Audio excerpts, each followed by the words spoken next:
Good morning. Welcome to the Land Use and Transportation Committee. I'm Ryan Dorsey, Chair of the committee and representative of the 3rd City Council District.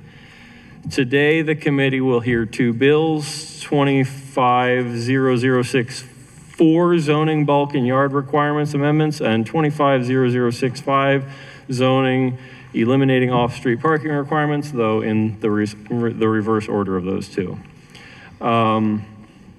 Today, we have in attendance with us, Mr. City Council President, Zeke Cohen. How you doing? I'm great. Good to be with you, Mr. Chair. Thank you for joining us. To my far left, we have the Vice President of the City Council and Vice Chair of the committee, Councilwoman Sharon Green Middleton from the 6th District. Thank you, Mr. Chair. You're welcome.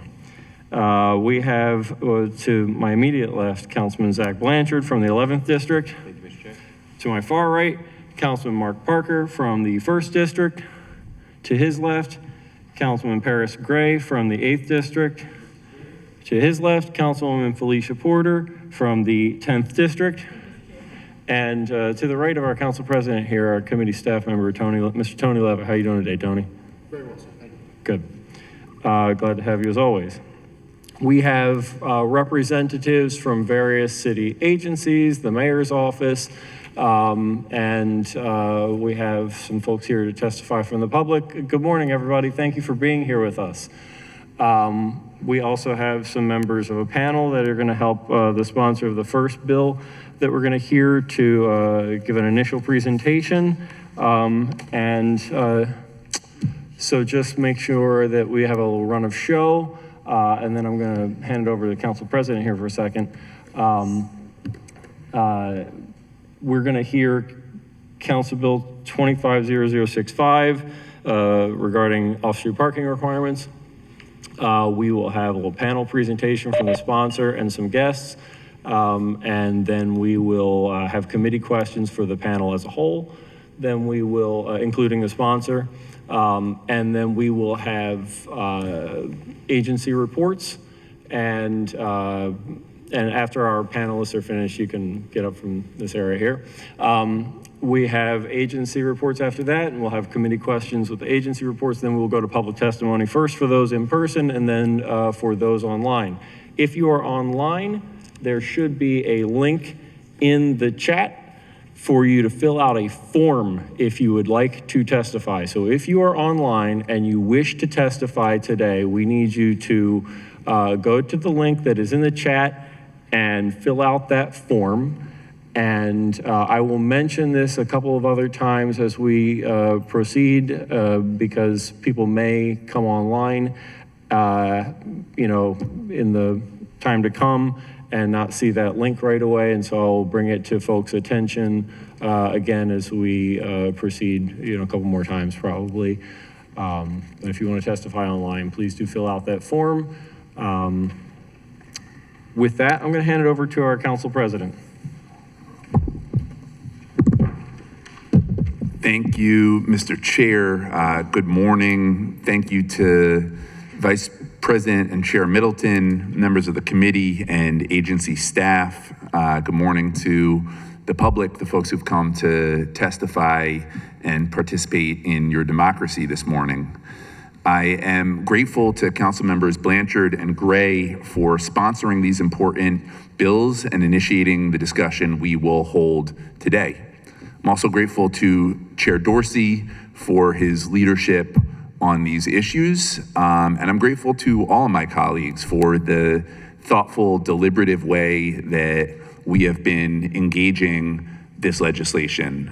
It is extremely important to me as Council President that all voices are heard, that we are thoughtful and move aggressively to deal with the issues that underlie our challenges, but also make sure voices, particularly those that have been left out in previous conversations, particularly about issues around housing, are heard.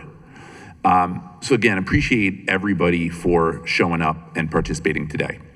Baltimore is facing a housing shortage that is driving up costs for families across our city. Live Baltimore found in 2021 that there was demand for up to 7,100 new or renovated homes annually in Baltimore City through at least 2026. Too many of our zoning rules were written decades ago when the city's needs looked very different and, quite frankly, were written to segregate our city. These outdated rules limit our ability to build the kinds of housing that Baltimore needs, whether that's affordable apartments for seniors, row houses for growing families, or new options on vacant lots that have sat empty for years.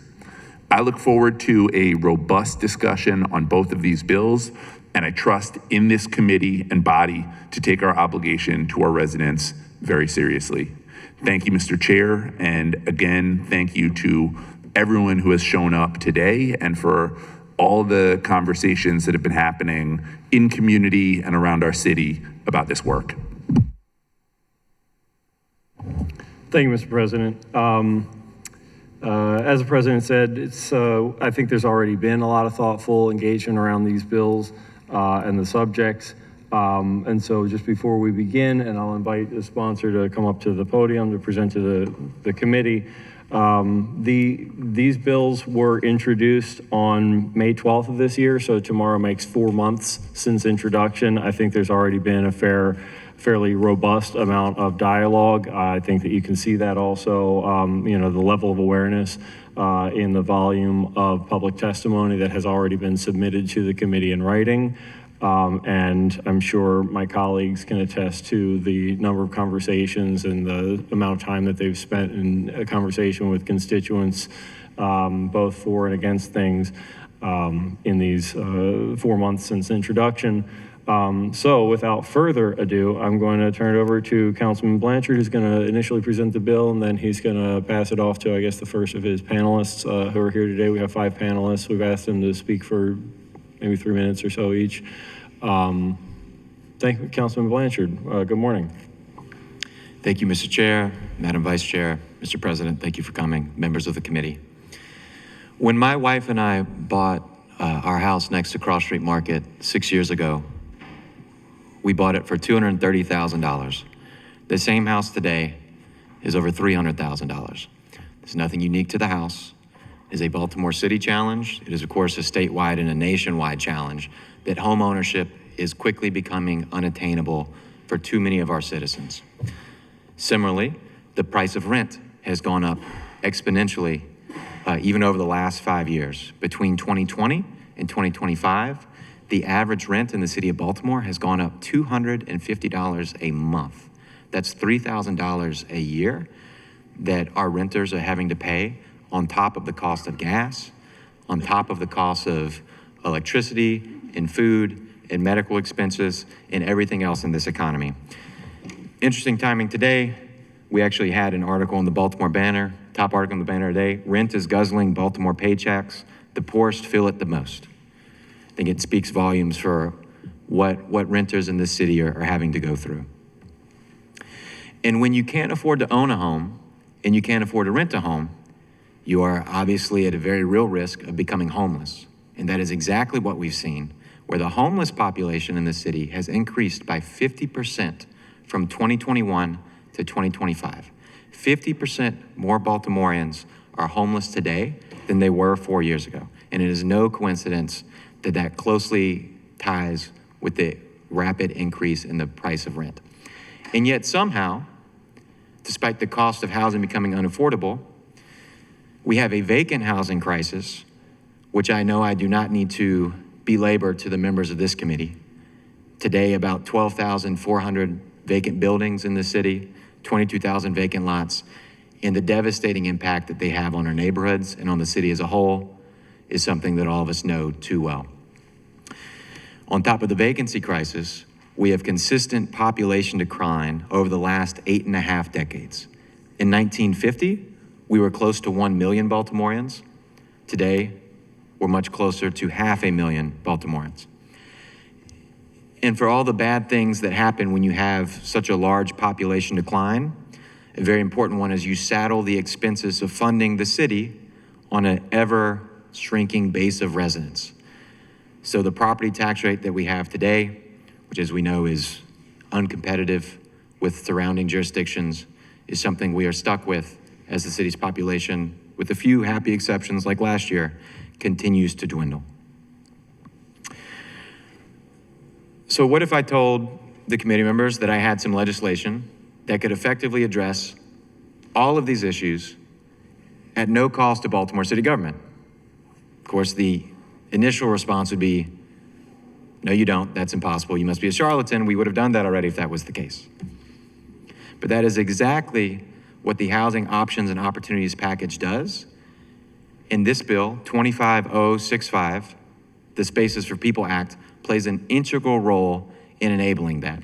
Over the last several decades, the new housing that we have seen being built in the city predominantly falls into two categories I think we can all imagine, are high-rise luxury Class A apartments that are largely out of reach for most Baltimoreans, and then the subsidized government housing, which supports our most vulnerable residents. But there's a huge chasm of housing between those two categories that either is not being built because we don't allow it in our zoning and building code, or it's just too costly to build.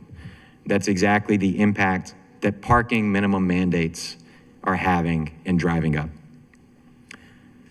So I want to be clear when we're talking about what this bill does and what this bill does not do.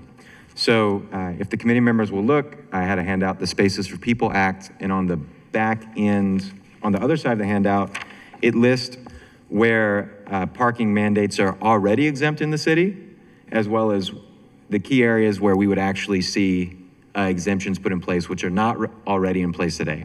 So that the changes we will not see downtown, as well as our Main Street zones, our C1 commercial zones, C2 up to 3,000 square feet, TOD, and critically, single family homes or small multifamilies up to 3 units are already exempt. And then multifamily properties, whether it's 20 units, 100 units, 200 units, because of the inclusionary housing requirement, which the council passed last term, that requires 10% affordable housing, builders of larger buildings, residential buildings, are now exempt from their parking requirements as well. So where are the areas where what bites are still left in this apple? What bites still need to be taken out? So we're looking at multifamily between 4 and 19 homes, as well as larger C2 buildings, larger buildings in C2, as well as C3 and C4, a couple of the zones as well.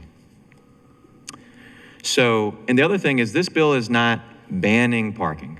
Obviously, this bill is removing the mandates to build off-street parking.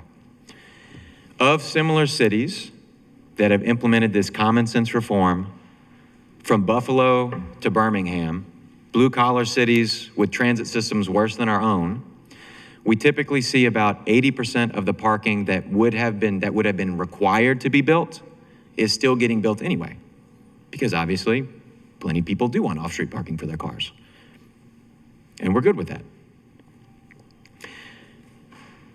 So we expect to see a good amount of the parking that would have been built still being built in these bites that are still left of the apple.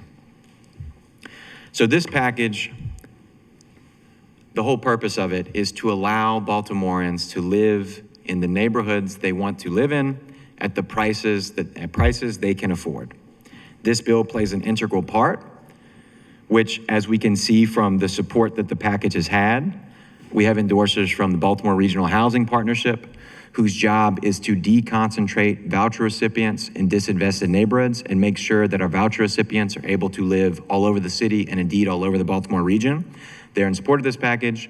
Our homeless advocates, like Healthcare for the Homeless, who know that homelessness is first and foremost a housing problem, something that they brought up unprompted at the homelessness hearing that we had a couple months ago in a different committee. Public Justice Center, for very similar reasons, knows that this is very important for our low-income residents. They were quoted in the Rent is Guzzling Baltimore Paychecks. They just sent in their testimony for this bill as well. Transit groups, environmental groups from Sierra Club to Clean Water Action are all in support of this package. I very much appreciate the committee's willingness to consider this bill. Look forward to your conversations, and I'll pass it back to Mr. Chair. Thank you. Thank you, Councilman. I've asked the councilman to hang out up here so that as we finish his panel, we can direct all of our questions to our panelists and the sponsor together. Do we want to, we have your panel here. Do we want to go in this order listed here? We're going to go to Micah Avery from Baltimore Regional Housing Partnership. Good morning, Chair Dorsey and honorable council members. My name is Micah Avery, and I'm here today on behalf of the Baltimore Regional Housing Partnership to express our continued support for City Council Bill 250065, which proposes eliminating off-street parking minimums in Baltimore zoning code. The Baltimore Regional Housing Partnership is a nonprofit organization that expands housing choices for low-income families who have historically been excluded from housing in well-resourced neighborhoods. We do this by directly helping them access and transition successfully to safe, healthy, and economically vibrant communities. As many of us know, Baltimore is in the midst of a housing affordability crisis. According to data from Baltimore DHCD, more than half of renters here are cost-burdened, and thousands of families are struggling to find homes that they can afford. Over 20% of households spend more than half of their income on housing alone. And the vast majority of these families are extremely low income, earning less than half of the area's median income. Parking minimums may seem like a technical detail, but they do have a real impact on housing affordability. Requiring developers to build parking spaces regardless of actual demand adds significant costs to construction. These costs are often then passed on to renters and buyers, making housing less affordable and limiting development, especially on smaller lots. As mentioned, cities like Buffalo, Minneapolis, and San Francisco have removed parking minimums with very promising results. More affordable units, better land use, and increased investment in walkable, transit-oriented neighborhoods. Baltimore has the opportunity now to follow suit and adopt a more flexible, context-sensitive approach to land use that uplifts the people who live here while allowing home builders to respond to the actual demand and design projects that make sense for their location and for their residents. BRHP's support for this bill is about affirming our mission to create pathways to thriving communities for families who have been historically excluded from these resource-rich neighborhoods. By removing unnecessary parking requirements, we can unlock more housing options across Baltimore, and especially in areas with more robust resources and opportunities. For the families that BRHP serves, this bill really represents a meaningful step towards housing access and their thriving futures. Every day, we witness the life-changing impact that access to opportunity housing has on the more than 4,300 families who we serve in the Baltimore Housing Mobility Program. And research consistently shows that when low-income families are able to move to neighborhoods with better schools, safer streets, and more economic opportunity, the entire community benefits because increased economic mobility translates directly to stronger local economies. So I respectfully urge the committee's support for Bill 250065 as a practical, evidence-based step towards a more affordable and inclusive Baltimore. Thank you. Thank you. We have Daniel Herriges, I hope I got that pronunciation correct, from the Parking Reform Network online. Yes, can you hear me? Hi, yeah. Starting as well here. Morning. Good morning. Take it away. There you go. Okay. Great, There. awesome. Oh, good, we And got this you is on the camera. All right. My name is Daniel Harrigas. I am the Policy Director of the Parking Reform Network. We are a national organization dedicated to tracking and accelerating the progress of needed parking reforms in North America and educating the public about the importance of parking policy. Because the prevailing approach to parking policy for decades was sort of this just, smashing one button approach. Parking should be abundant, convenient, and free wherever anyone wants it at any time. And the result was that we incorporated arbitrary mandates into our codes that weren't based in any real science, that weren't responsive to local demand. And these inflexible mandates resulted in a whole bunch of deadweight costs. The reality that scholars and policymakers are now coming to appreciate is there is no such thing as free parking. That bit of asphalt or concrete always has a cost, and the question is just who pays it. And so parking reform is about allowing individuals the flexibility to determine how much parking they need in their context. And we've watched this common sense movement for parking flexibility unfold across the continent. Baltimore is not treading any new ground here. In the last 9 years, over 100 North American cities have totally abolished their parking mandates. In all regions, we see this from Hartford and Bridgeport, Connecticut, to Raleigh and Durham, North Carolina, Austin, Texas. Just this year, just last month, Denver, Colorado did away with its parking mandates. So we have a lot of evidence about what happens when you do this. You'll hear a lot, I think, from those who are skeptical of this measure. You'll hear a lot of what ifs. What if we have congested street parking because people aren't building enough? What if we have spillover parking from businesses into residential areas? The what ifs kind of loom large in people's minds. But we have evidence about the what ifs because this has happened a lot of places. It's been tested. And what happens when parking mandates are removed is, first of all, basically nothing. You wake up the next morning, you have the same city, no parking has been eliminated, nothing has been banned. But over time, you see people take advantage of an increased range of options that are appropriate to their needs and their context. Parking doesn't go away. But what we've seen in Buffalo and Seattle following major parking reforms is that over 70% of new buildings still included parking, but over 60% of the new homes permitted in those cities would have been illegal under the prior code. In Minneapolis, we've seen similar results. The average amount of off-street parking in new residential buildings has gradually shifted to about 70% of what was previously provided. A small minority of buildings are going up with very little parking in contexts where that's appropriate. So you'll have a residential lot now where somebody can build an 8-plex and provide needed housing in a neighborhood that is in the urban core, walkable to amenities, close to transit. In places where you have a larger building or where you have a greater need for parking, they're still providing parking, but they are now able to do it in a way that is flexible and appropriate for their context. And if you are a car-free renter or a renter household with only one vehicle, you are now not forced to pay for parking that you will not use. If you want to open up a neighborhood serving business where your customers can walk to patronize your business, you can now do that. You can rehabilitate that vacant building that might have sat vacant. It is about flexibility. It is about options to create the things that we value in our community.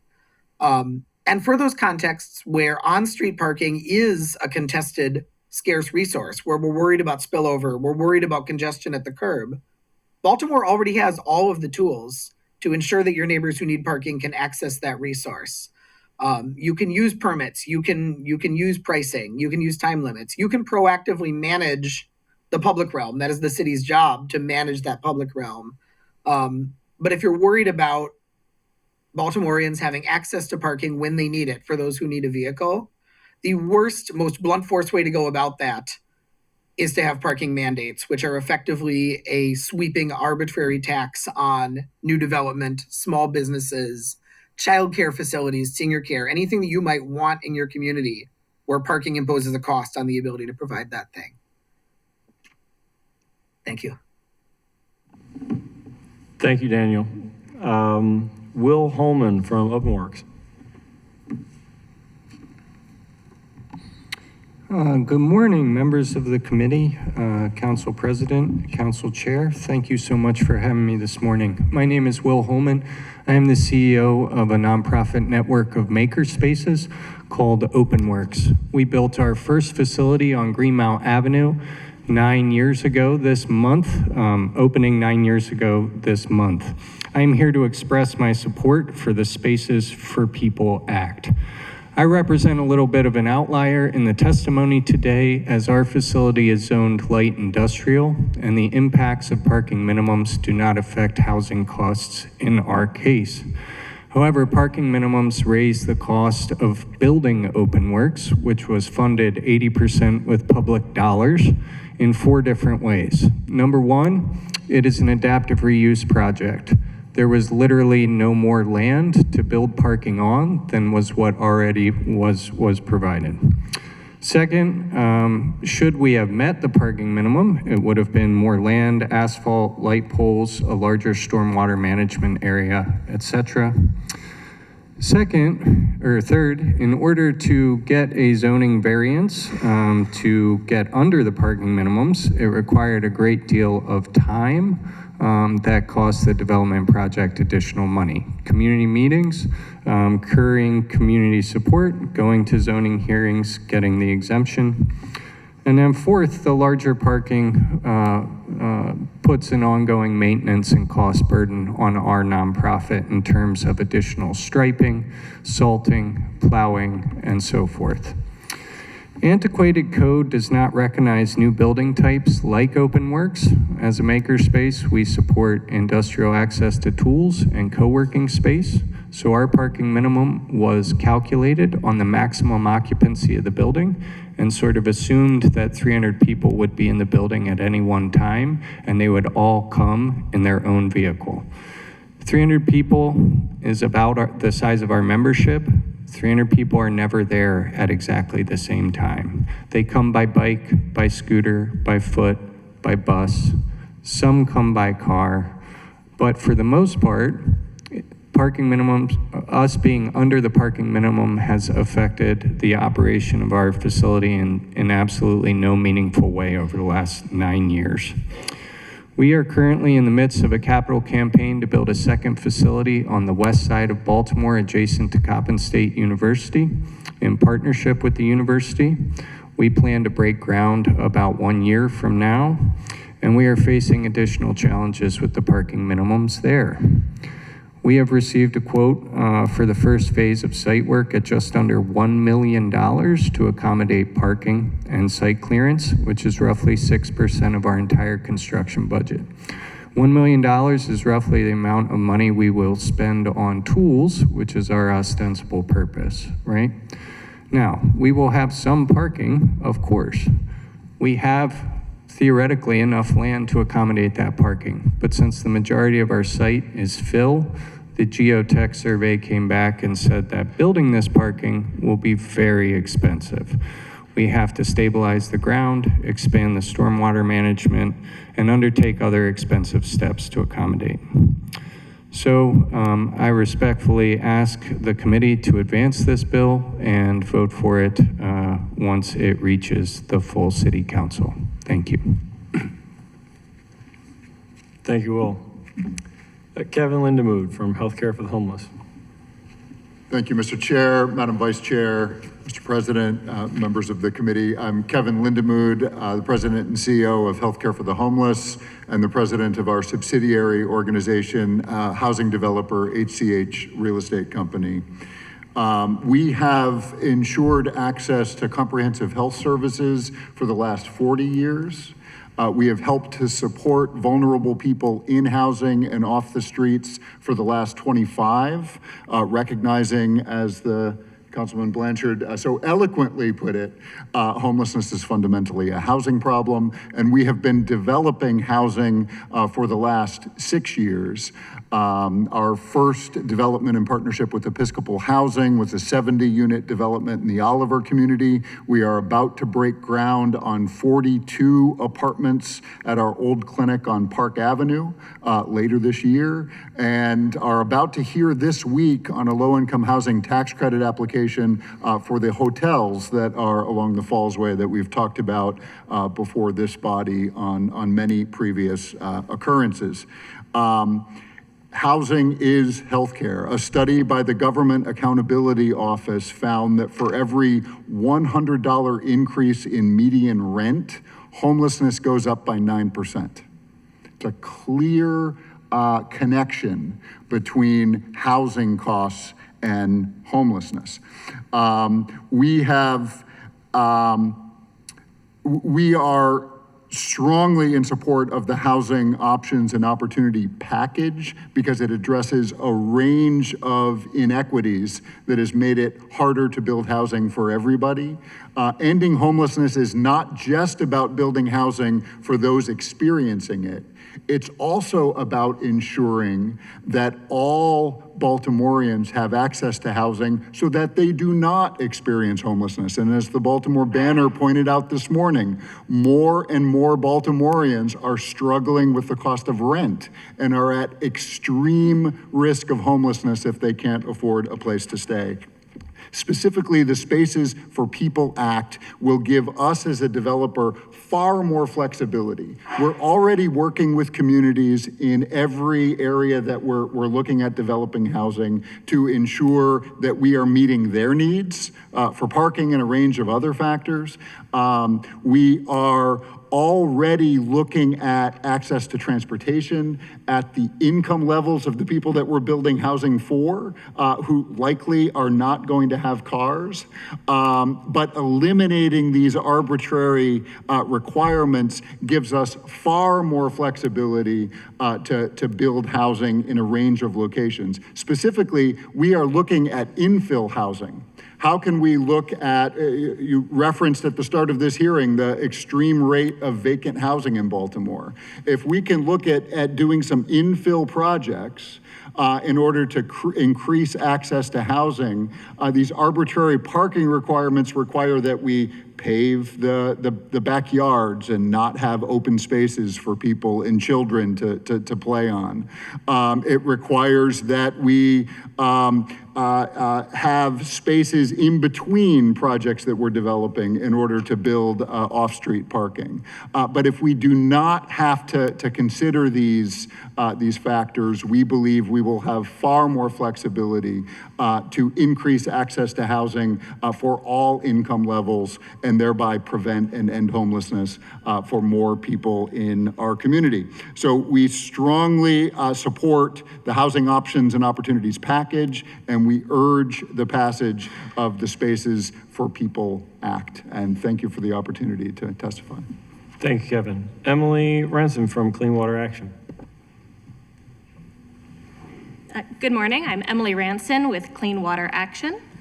We are here in support of this bill because where and how housing is built has a direct impact on our local environment.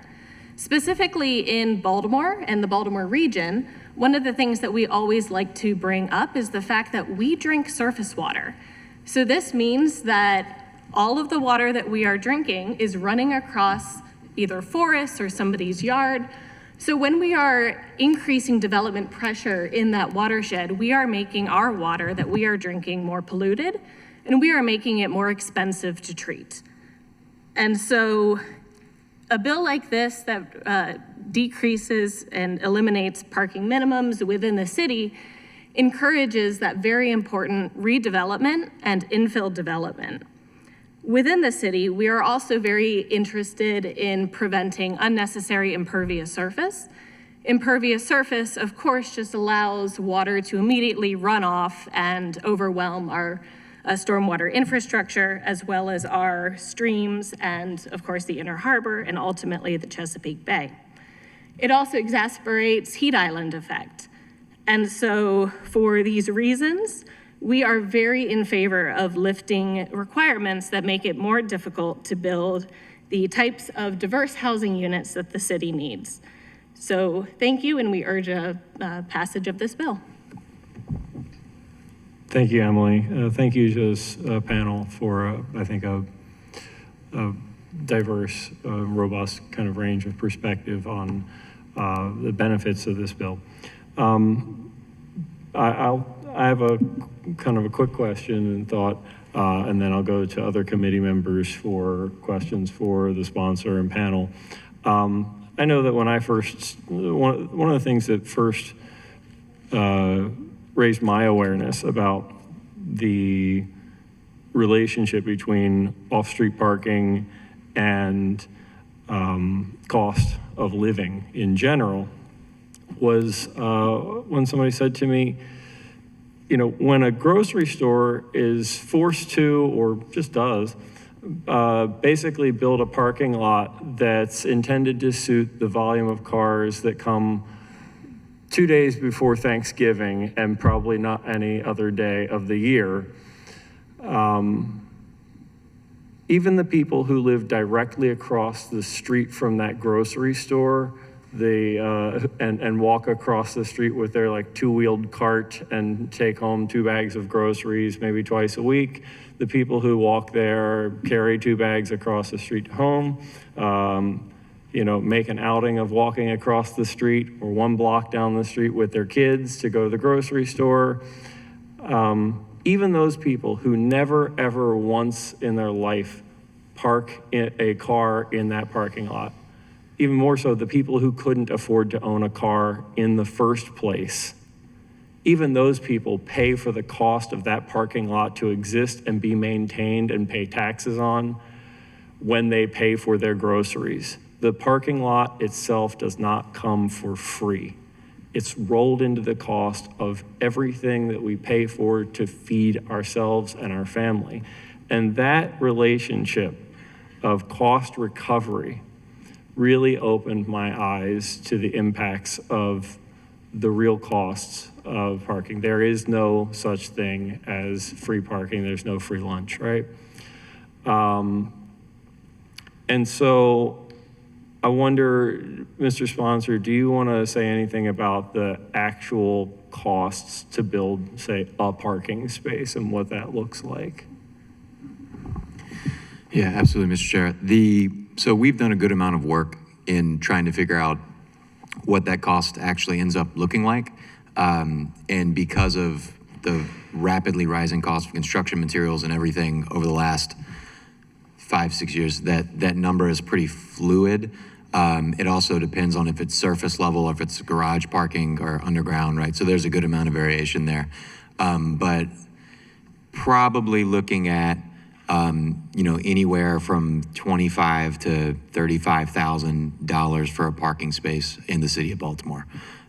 So that's the price that, if you're an apartment building, that has to be passed on to the tenants, even though per census data, 30% of Baltimore households do not have a car and 40% only have one car, right? So the people who would be potentially be very interested in not having to pay that extra $160, $170 a month that it comes out to for rent, obviously don't have the option. I haven't looked at how that actually translates into grocery store parking. That's probably on the lower end side of it and what that does for groceries, but I think that same line of reasoning is spot on.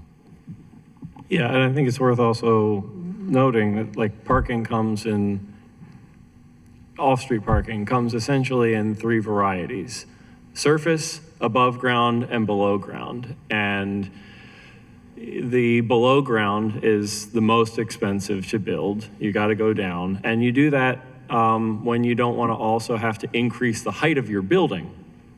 And so if you don't want to increase the height of your building, you have to incur the highest level of cost per parking space. And then if you are going to build above, then you've got to sacrifice the rest of what you can use that building for in terms of height value. And then, of course, if you're building at the surface level, you're decreasing the amount of the actual footprint of your lot that you can build on, which further decreases the way you can recapture value. And that's, all of these things are kind of equally bad ways, I think, of kind of squandering money, squandering resources that I think, especially when, if you're taking up that footprint for the surface lot, I mean, that's also taking the place of like the other cafe that you want in your neighborhood, or the other service provider business that, would be of value to people in the community, or whatever it is. Giving up that space takes it away, not just from like the one business that has to create the parking space for them, but the other business that could be there if they didn't need to do that in the first place. Thank you. So we've been joined by Councilman John Bullock from the 9th District. Good morning. I will go to other committee members. Any questions for the sponsor or for any of the panel here? Vice Chair Middleton. Thank you. I'll probably need a little more time just to, because of the area that I represent, Northwest Baltimore, mostly, and mostly homeowners. Most of my area is pretty much single-family homes. African-American, middle-class, legacy homeowners. I'm keeping an open mind and listening to everything, I jotted down just, some key comments because I'm really trying to compare and figure out why this would help those kind of those areas and design of communities, because we are a city of many neighborhoods, many different style neighborhoods. I listened to your comparison of other cities. Baltimore is still very much older. Northwest Baltimore is just very unique, and they have their own individual different style neighborhoods within. Public transportation is a problem because we have a terrible public transportation system. So in those areas, cars are very important. We, had that federal mandate where we, have to accept in short terms group homes. That right away became a serious problem for me in many of the neighborhoods I represent. And then I'm also thinking, why do this citywide? Because of some of those things I just mentioned. And,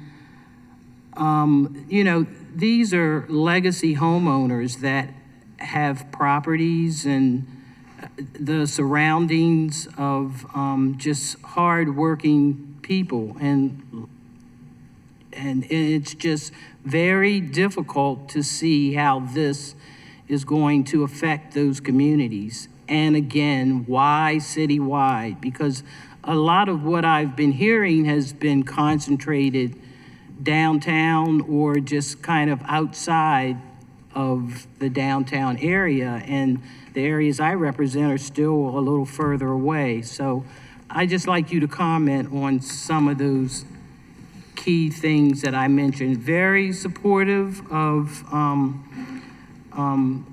a strong supporter of home ownership, even with new homeowners. We do have a shortage of renting, but how does that correlate with this bill? Absolutely. And the area I represent? Yep. Thank you, Madam Vice Chair, for giving me the opportunity to answer. I'll do my best to try to hit them, and then you can let me know what I missed. So I think a couple things, something that one of the panel members pointed out was that by removing the parking minimum mandate, the areas that are going to tend to see less parking being built when they're allowed to build less parking are going to be the areas that are closer to functioning transit or to workplaces and whatnot, right? So, and to your point, the districts in the city are very distinct. My district, Councilman Bullock's district, are a lot denser than yours or Councilman Gray's districts are, for the most part. And so one important thing is if you're living in an area that may be a little more on the suburban side there's a bunch of yards and everything's more spread out, which obviously is a housing type that a ton of people want, and it's good that we have that in the city. It's very, very likely that you're going to both have the space for off-street parking, but also there's going to be more, if someone's going to live there because there's less transit, it's even more important to have the car access there. So first, there's the point of the areas where we would most likely see it being built, as what we've seen across the country is in the areas that it's more feasible to walk or to have transit options in the first place. To the point of, I think kind of your next question might be, well, why not just carve out the areas that we think make sense and leave it, in the other areas? One, I think it's, as you can imagine, both politically super tricky to figure out if you're trying to do a zoning code in certain places that change and not in other certain places, how that actually gets executed. Also, of course, in the history of the city, the uneven application of the zoning code tends to do things like concentrating poverty and segregating our most affluent neighborhoods, or making them more exclusive and whatnot. So I think that's a really important challenge in of itself. I will also say something that I had maybe failed to address in my initial comments, but I think I had spoken with you briefly about, as well as Councilman Porter, as I was kind of going around and speaking towards this. There is tons of opportunity for better, not just parking enforcement, which we've all talked a bunch about, but also parking management of our RPP areas, how that gets handled. As the council president's designee on the Parking Authority Board, that's something I've been advocating for. I actually met with Pete Little yesterday to talk through, hey, what are the things we can do so that if we see, so the areas that do have maybe more natural need for cars because they're more spread out, they're effectively prepared to have the options they need to make sure that there's not some dramatic change in the availability of on-street parking in their neighborhood, even as we're building more housing. That has to do with something I'm very interested in is capping the number of, say for a multifamily home, capping the number of parking spaces that they get for the address, as opposed to just four for the unit, things like that. We're actively looking through. And then lastly, the conversation about residential care facilities, which, as we've discussed, and I know is a big concern of Councilman Torrance's, Councilman Jones, probably council-wide, I think. The risk of concentrating addiction in the city and in certain neighborhoods of the city is bad. I fully agree on it. I think many of our healthcare providers, partners, have this very shared, similar concern. I don't think the right solution is to say we're going to make it harder to build housing in general to try to, preclude some of the residential care facilities. I know Councilman Torrance introduced the legislation last week to figure out how to license these buildings locally appropriately, which is something that even Behavioral Health Systems of Baltimore is very interested in and supportive of. There's also a question of zoning for residential care facilities, which are already in the zoning code, right, as their own category, separate from single-family homes or multifamily or whatever. And that's already done in Montgomery County. They have a more, and so something that similar to the bill that you and Councilwoman Ramos had introduced for the dollar stores, finding ways of, not exactly like it, I guess, being able to make sure that we have, reasonable guardrails within the zoning code for these properties is very important as well. What this would allow, not to get, because this is something I have put a lot of work into looking to, because I know multiple members are serious about, so I'm trying not to get too wonky with it, but a lot of the larger homes, particularly if they were unoccupied for a long period of time and whatnot, that are kind of at the biggest risk or likelihood of becoming RCFs, this allows other options for those properties as well. Right now, they're kind of the only player in the game, and so that's, if anything, I think that's, we're looking at it. The solution's not perfectly finalized yet. There's a couple different avenues for it, and so I think that's where we're at right now on that one. Thank you for your answer, and I'll let others go so we don't Thank you. take up the time. Councilwoman Porter? Thank you so much, Mr. Chair. And Councilman, thank you so much for this very robust conversation. I know you and I have had very in-depth conversations about parking minimums, particularly for South Baltimore communities, even just the diversity within District 10. And so I appreciate your leadership on that. I want to talk through a few concerns that I have regarding the bill, and I've expressed these concerns to you before, but I just want to follow back up with them. My district has a large growing elderly population, and one of the major issues that I've been hearing back from my residents is, Felicia, if we don't have these parking minimums, and if we have development that's coming into the area, how will we get around? Because public transportation is so it's not as connected in South Baltimore. So how does this bill address that major issue? And not just for the elderly, but we're talking about disabled population as well that rely on a robust and connected transit system. Absolutely. Thank you, Councilwoman. And both for you and the Vice Chair, I really appreciate, I know this is a hard sell for a lot of neighborhoods. I fully appreciate that. And I appreciate the thorough conversations and sincere questions and giving me the opportunity to try to, make this make sense for your districts as well. So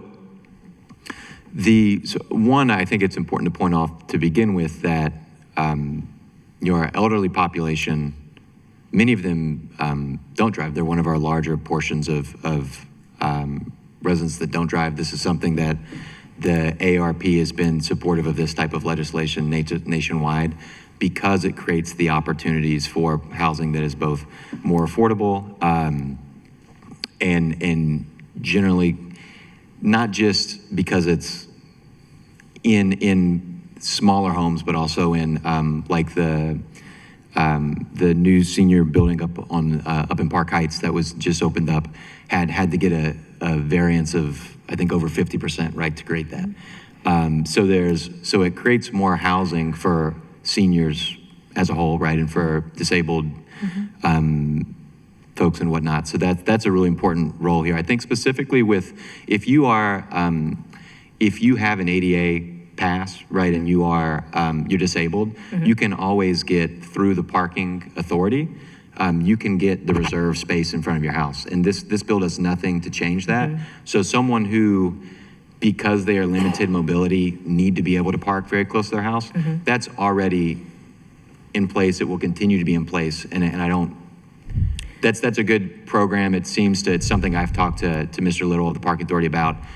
It seems robust and working fine. So I don't think there'll be an impact there. Yeah, and so just to kind of disagree with that a little bit. So when you have communities like Lakeland, you have communities like Mount Winans, you have communities like Ridgely's Delight, where even Cherry Hill, where parking is an issue in the later hours, and those individuals are not able to get in front of their house. How are we addressing for that? So there are many seniors within my district that are still working. So they're coming, one of the great initiatives that I appreciate you doing is you going around in my district and seeing kind of where the parking was, but you went at 11 o'clock a.m. And so when you look at those that come back to their homes later in the day, even sometimes in the middle of the day, there are cones out, people can't get parking, even on their block. And so seniors and those that are disabled are traveling farther. Yes, ma'am. They're parking farther, and then they're not able to even get in the vicinity of their home. Absolutely. And so I went out at 11 p.m. Oh, p.m. Okay. Yes, ma'am. So I went out at 11 p.m. and I also went out at 6 p.m. to see two times that I expected in a residential area would be more, tighter parking. And so I also, as you know, I live in a neighborhood whose parking situation is, I think, more comparable to Ridgely Delights, but so I know that the nighttime hours are the toughest. And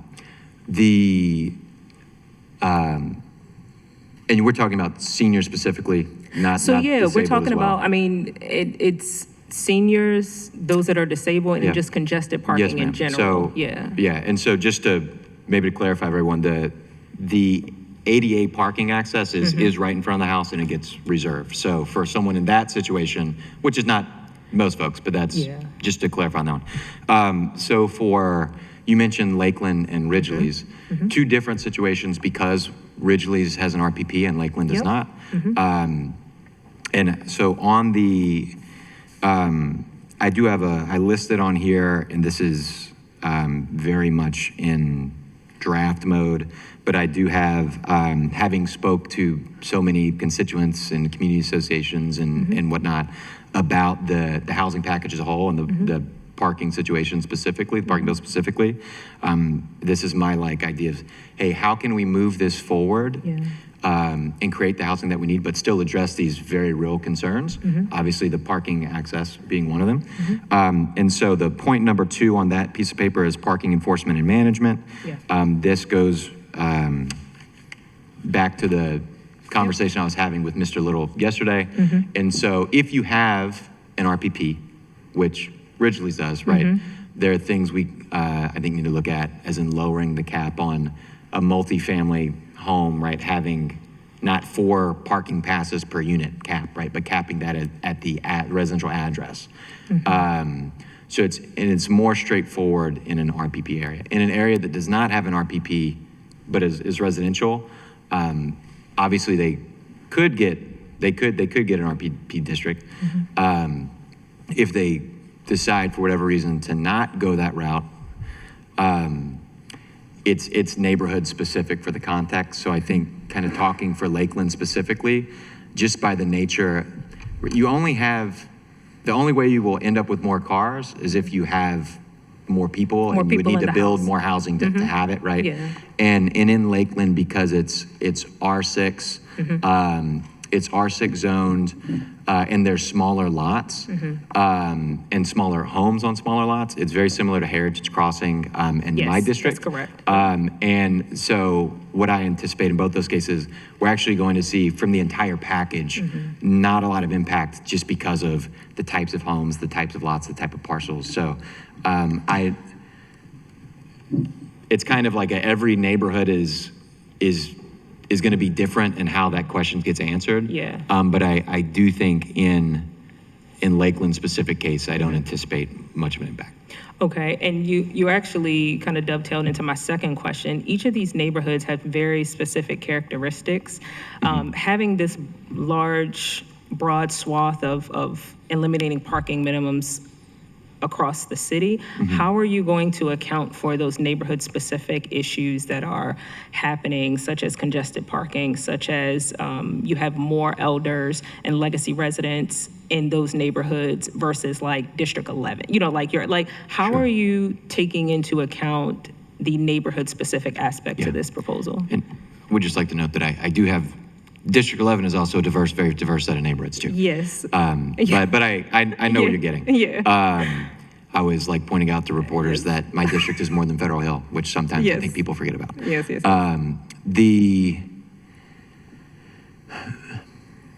It's for every, how would this work kind of Yes, I'm really kind of perfectly getting and to the quick in implementation every of it. single, Yes.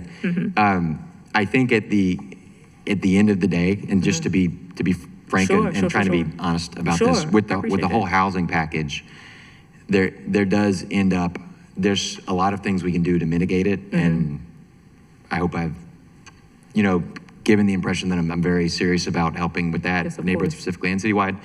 But at the end of the day, it is a question of, are we going to mandate the off-street storage of cars at the expense of the opportunity to allow for more housing in the city and going back to the goals of the package as a whole. So And one of the reasons why I bring that up, Mr. Chair, if I can ask one more question, please, sir. Sure. Okay. There are a lot of vacancies within city-run garages. How is there an opportunity for us to have some sort of partnership with developers along with those city-run garages that are, from the research that I've done, they're more than 40% vacant at any given time throughout the day. So is that an opportunity? Because what I don't want to happen, we don't have as robust a transit system or infrastructure. I can just think you and I share the Hanover Street Bridge, and we get a lot of emails about the Hanover Street Bridge. It's my favorite conversation. Yeah.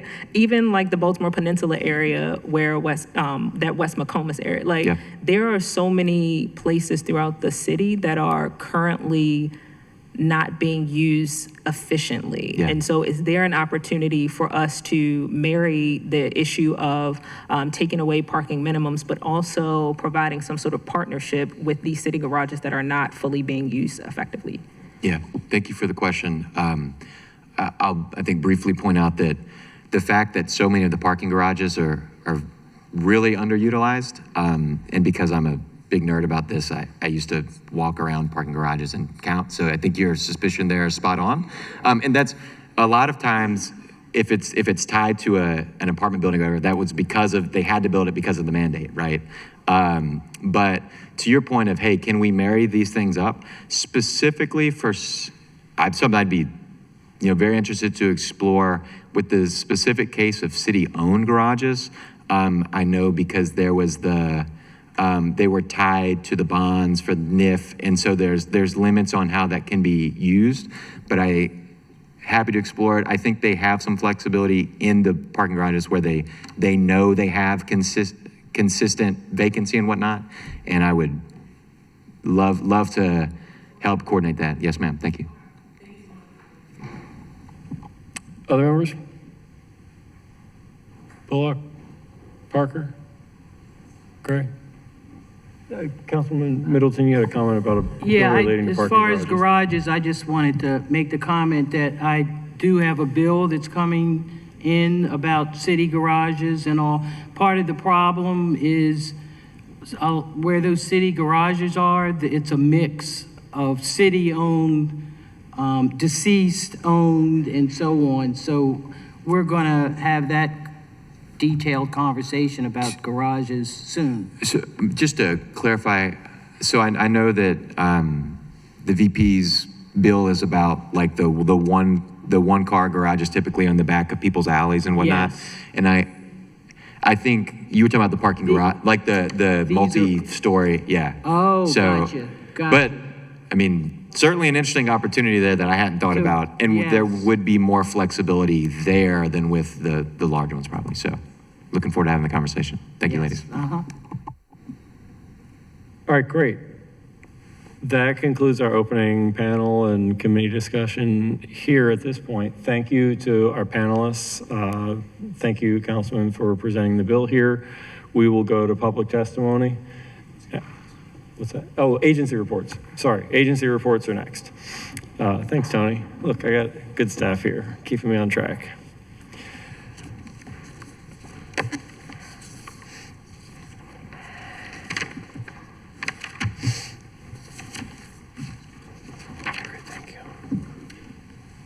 Is this in here? You keep yours.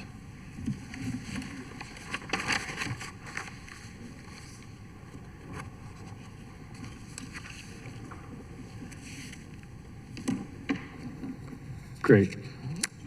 So for our agency reports, thank you, Tyler, for coming and joining up here. Appreciate you waiting down that seat for us. Department of Housing and Community Development. Thank you, Mr. Chair. Jason Wright, representing DHCD. Oh, sorry. Our panelists can go and give these seats. They may be taken up by our city agency representatives. Thank you so much for joining us up front here. Appreciate it. Jason. Once again, Jason Wright, representing DHCD. We respectfully stand behind our favorable bill report. Thank you. Great. Thank you. The Mayor's Office of Small and Minority Business Advocacy and Development. Tyler Chanelli, Mr. Chair, Deputy Director of the Mayor's Office of Government Relations. SM Best stands behind that bill report. Thank you. Baltimore Development Corporation.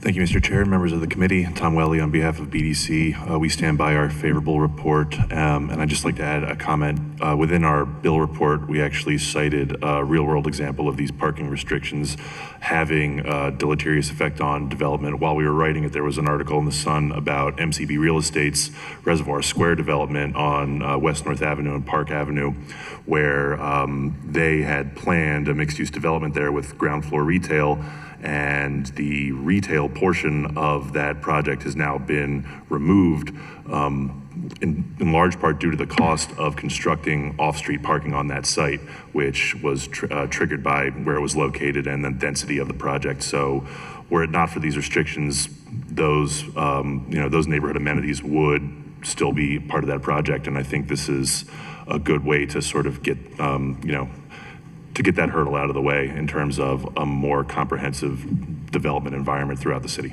Thank you. Thanks, I appreciate you noting that. I mean, it's of significant importance that there be a mix of both the places where people want to live or need to live, and also the things that make it a neighborhood they really want to live in, all kind of in the same place. And it's really challenging when we have created our own prohibitions on making those two things possible. Planning Commission. Good morning, Mr. President and members of the committee. Eric Tisa for the Planning Commission. We recommend favorable. Great, thank you. Parking Authority, we have a report from you. Good morning, Fran Brzezinski with the Parking Authority. We have a favorable recommendation, and I'm available for questions or to provide reasoning. Thank you. The Parking Authority has submitted a favorable report. Correct. And committee members, this was distributed as a separate sheet. It was not stapled in the packet this morning. Department of Transportation. Thank you, Mr. Chair. Luciano Diaz for the Department of Transportation.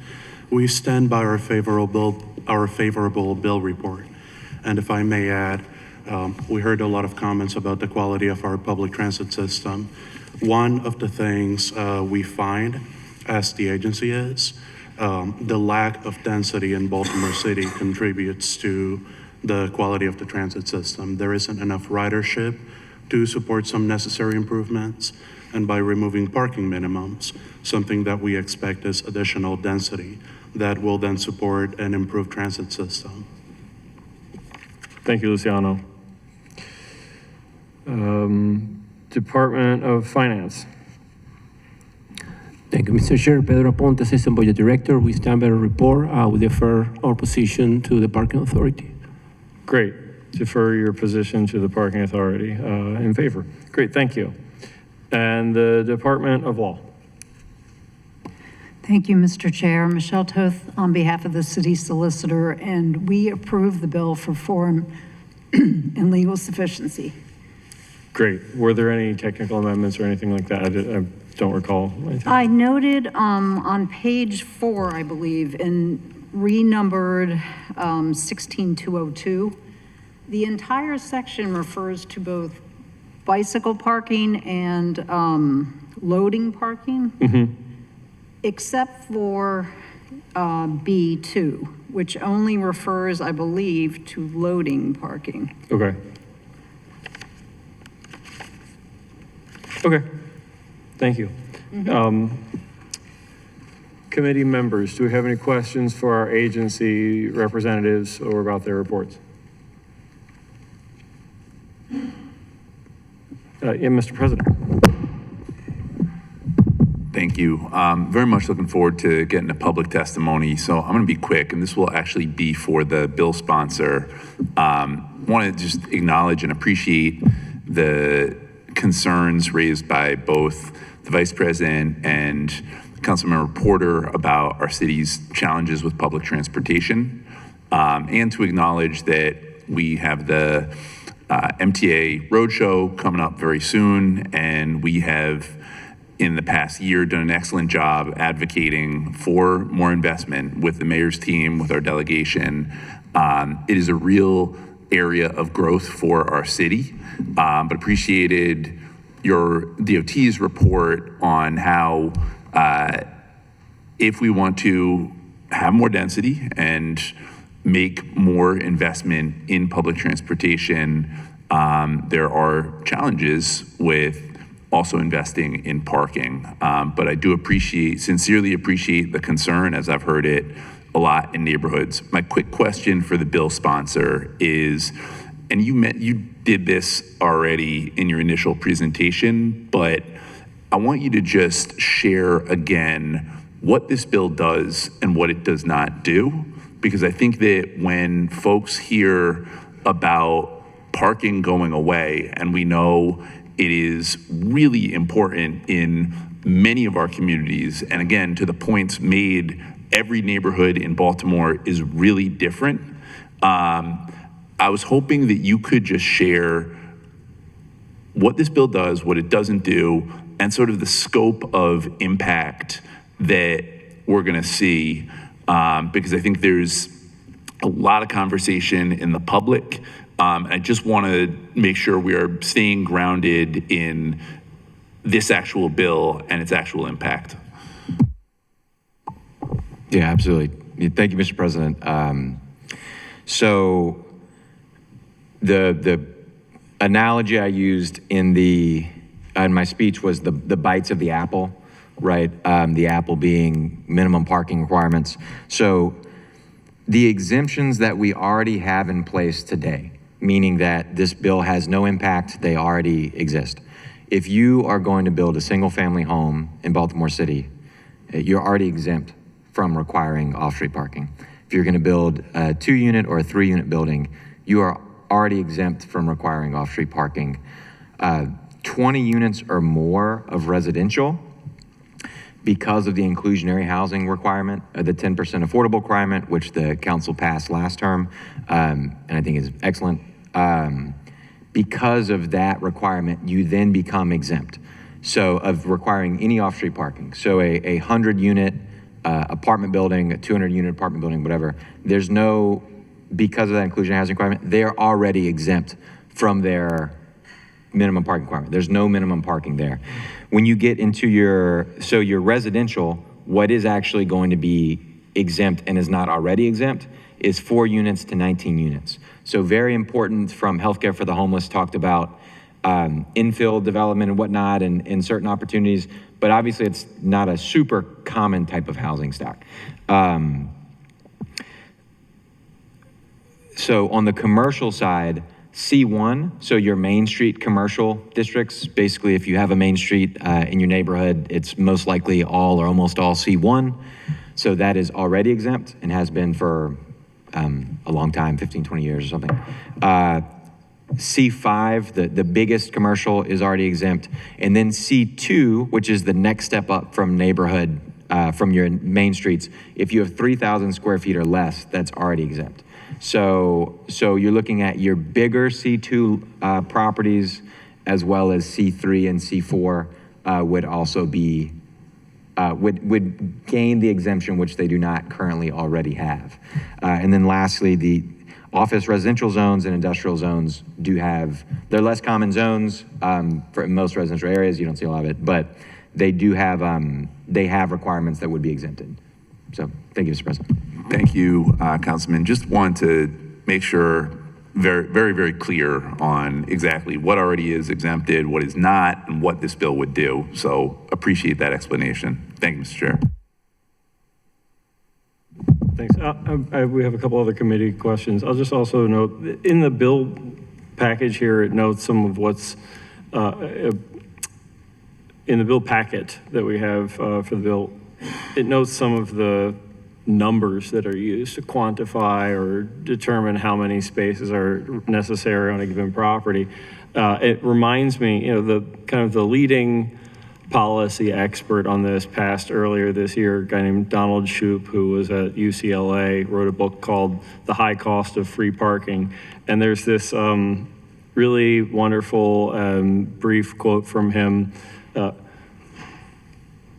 Precision implies certainty, right? There's no science behind these numbers. They're just all kind of made up. And you heard Will Holman from OpenWorks talk about how there's this number that's put on the kind of property that they have there that would have required them to have 300 parking spaces for OpenWorks when there are never 300 people at OpenWorks, but it's just some formula that is kind of irrelevant to how the property actually gets used on a day-to-day basis that, was just the result of somebody's just like kind of best laid plans. And then we also heard just now about MCB, and that's a really interesting thing because I assume that's a C2 property. It's a C2 property, and C2 uses up to a certain amount of square footage are already exempt. And so we say, if you got a C2 property that is going to be an opportunity to bring a business to your neighborhood, that's great. And if there are 30 independent owners side by side, and each one of them wants to bring a business of that size, then all the better. We have 30 new businesses coming to our neighborhood, and each one of them is individually exempted. But if you're one owner of 30 business space properties, then we say that you can't bring those 30 new businesses to our neighborhood. If you were separate owners, bringing those businesses each independently, we'd love to have you. But since it's one person trying to make the scale development happen so that all of these businesses can come and be leased out, or however it works, it's a deal breaker. And it's just nonsensical that we exempt it in one way but not the other. Does that make sense?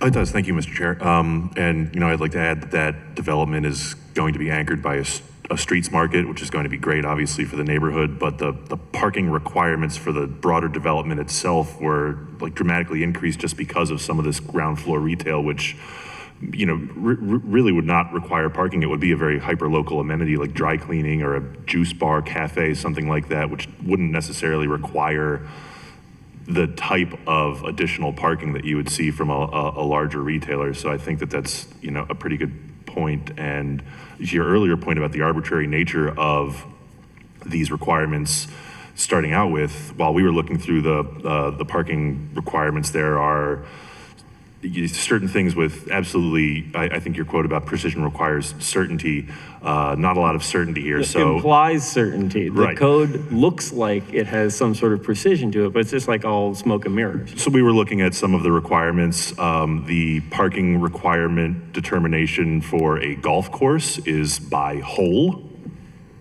The parking requirement for any type of, there's something there about horse training facilities, and that is per stable.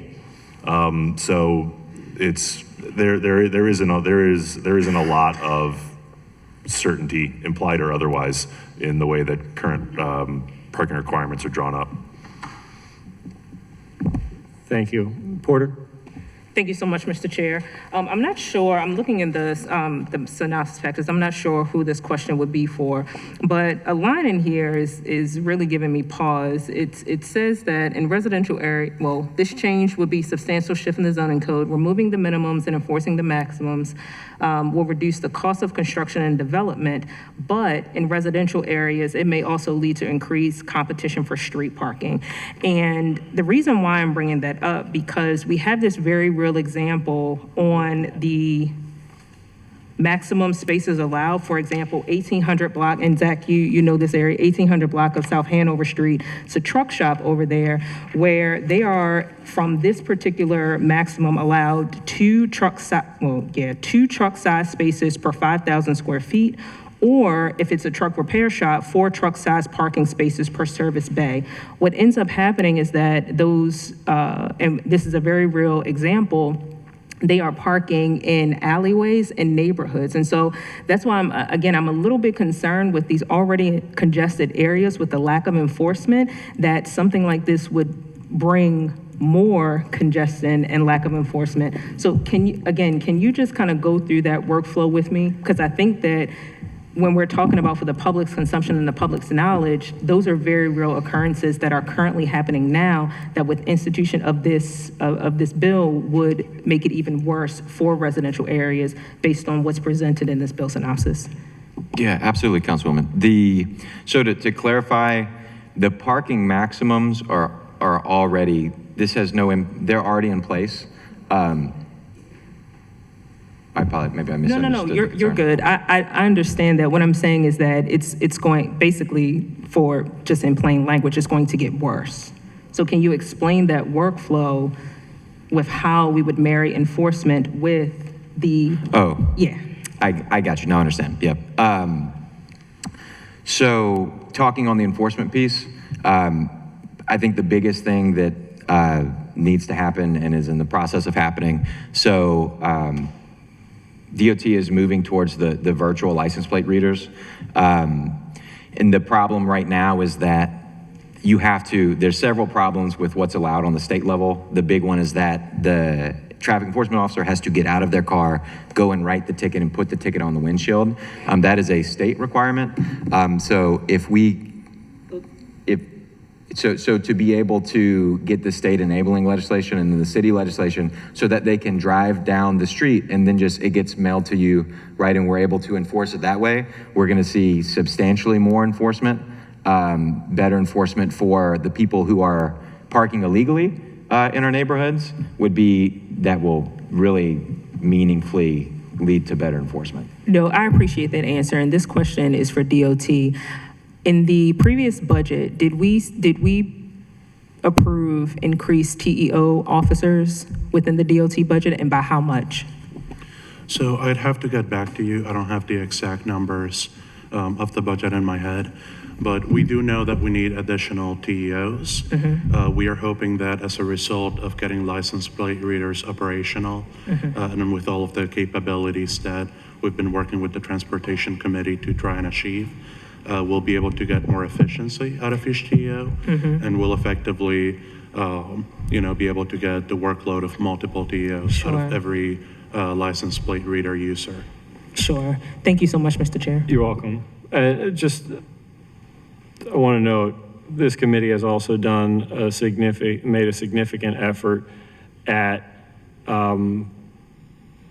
pushing DOT, investigating DOT, holding DOT accountable to improve parking enforcement operations writ large. And I am very confident in the progress that is being made at DOT to really transform how parking enforcement works from start to finish, to produce far more efficient results and outcomes than what we've ever seen. And we also did see a substantial increase in the number of hired TEOs, a substantial reduction in the vacancies that did exist. So we are at a very good staffing level there. So I just want to put a pin in that. And Mr. Chair, I do appreciate that, and I applaud your work for what you're doing with the Department of Transportation. My only concern is that the current capacity of TEOs is not even at the level where we need it to be for maximum even efficient enforcement within our residential neighborhood. So I definitely applaud the work that you're doing. What I'm saying is that the capacity that we're at now, I wonder if that is even, I'm curious if that is even the capacity that we need in order for maximum enforcement in some of these neighborhoods. I think there's no doubt, and I don't want to end this sidebar about parking enforcement, but I just do think that there's no question there needs to be more and better parking enforcement. And right now we have more and better parking enforcement, and still it's going to get better and is going to be more. Councilman Parker. Thank you, Mr. Chair. Thank you, colleagues, and thank you, Mr. Blanchard, for bringing this before us.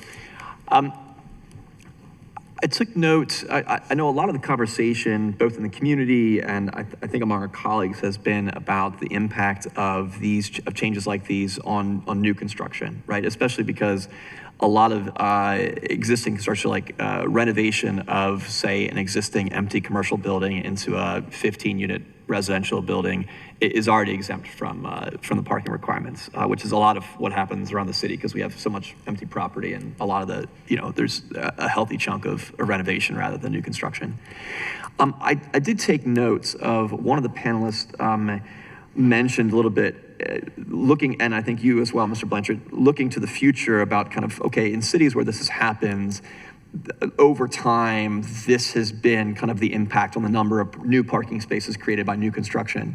But I think one of the panelists also alluded to the reality that this also does change the parking minimums for existing C2 zonings or residential zonings between 4 and 19 units.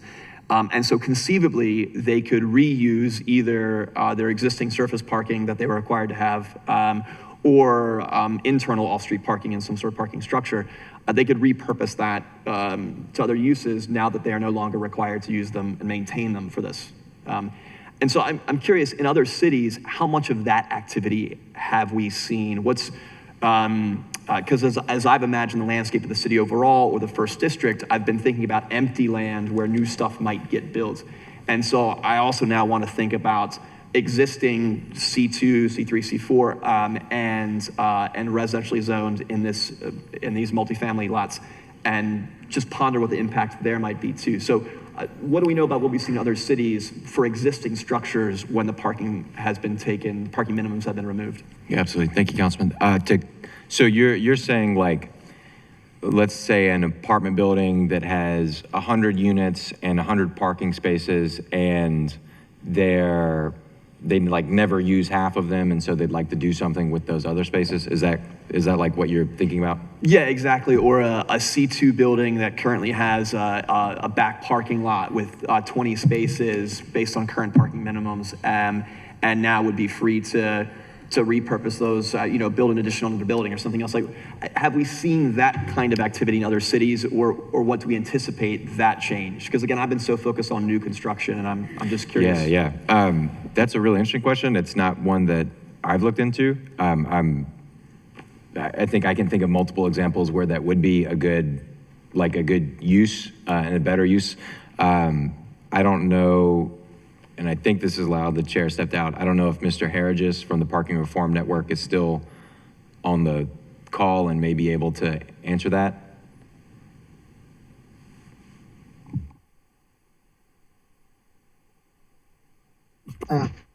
Yes, I am here. I had to find the unmute.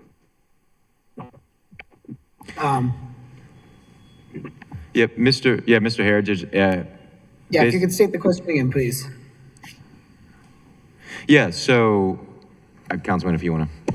Yes, Mr. Harriges, to the extent that you're able or comfortable to share, in other cities where these kinds of parking minimums have been removed, I say mostly here I've been thinking about, but I think others in the room too have been thinking about new construction and the impacts on existing communities of new construction minus these parking minimums. But one of the other panelists pointed out that the parking minimums would also be removed from existing buildings. And so current C2 buildings with a back parking lot or current residentially zoned multifamily buildings with a parking structure could conceivably now move to reuse that land or reuse that internal space for non-parking uses. How much have we seen that happen in other cities? Where have we seen parking being clawed back to use for other purposes, whether surface parking or structured parking? I don't know that there is really robust data on that specific question. These reforms are fairly new. And a lot of the studies, the ones I referenced in my testimony earlier, have been of new development, looking at building permits. I think anecdotally, we see these reforms enabling a lot of small scale adaptive reuse projects. And we see things, where you have clearly underutilized parking, often in a more suburban context, where you've got a shopping center with a large surface parking lot. And it makes it possible to carve out some of that parking lot to do some out parcel development. You see that kind of thing happening anecdotally, which is a much, smaller lift than the scenario where an existing large structure has a large, attached or adjoining garage and fully redevelops that garage as something else. I'm not aware of like I couldn't point you to examples of that sort of project specifically happening in the wake of these reforms, which doesn't mean it hasn't happened. The biggest thing I would emphasize is that all of the change you're actually going to see in land use on the ground is going to be gradual and iterative over time, because it's going to be the result of a lot of individual property owners' decisions. You're not going to unleash a wave of massive redevelopment of existing parking, within 1, 2, 3 years. I don't know if that answers your question. There's not a lot of robust data on the specific thing that you were asking me about. Councilman, I'll thank you. I'll add in here that even if it hasn't already happened, I think there is a development industry awareness that it's something that could happen, and that things like parking minimum mandates have arbitrarily required the development of and the cost incurrence of parking garages, especially above ground structured parking garages, that the developers have known were not going to be utilized, that they knew from the outset it was an excess, and that to carry that cost, that certain steps could be taken to not have to carry that cost indefinitely, that there was a possibility that things could change over time, that laws like this could change. And so the way that some parking garages have been built in recent years is different by design than the way other parking garages have been traditionally built with sloped floors. Instead, building with predominantly flat floors and limiting the surface area in the garage that is sloped in anticipation of the future creation or conversion of garages into either offices or housing down the line when it's no longer required and proves to be unnecessary that these garages exist. Thank you, Mr. Chair. Thank you, Mr. Blanchard, and our friend Daniel joining us online. Appreciate it. Great. Anything else from the committee here before we go to public testimony? I think now's a good time for me to plug again that in the chat there is a link for anybody who is online and wishes to testify virtually. We ask that you please fill out the form that is accessible at the link that is in the chat, and that we will come to testimony online after we go through our testimony in person here. And I will just go, let me take one moment to review here. I had considered trying to split this up into groups of kind of, let's hear some for, some against, but I think I'll actually just kind of go in the order that everybody has signed up here. So we will start with Doug Armstrong. We're going to give folks 2 minutes each as they come up to the podium here. Do we have?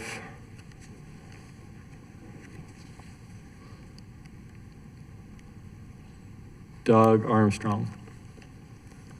All right, then, and if you didn't check the box for actually wanting to testify, I mean, we do have on the sheet here, it asks, are you here for, are you here against, are you a registered lobbyist? But it also has a box specifically for if you're wanting to actually testify. So I'm only gonna call the names of the folks who signed the sheets at the entrance. We have one that is still fairly empty, and we've got a couple to get through. So we're going to put one back there in case anybody failed to sign up on their way in and wanted to testify. We're going to get that back to the back of the room, and you can go and sign up now.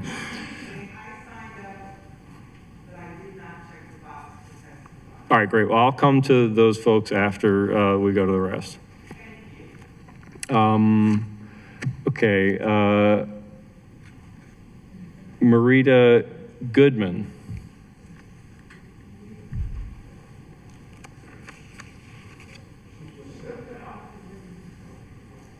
Okay, we'll come back.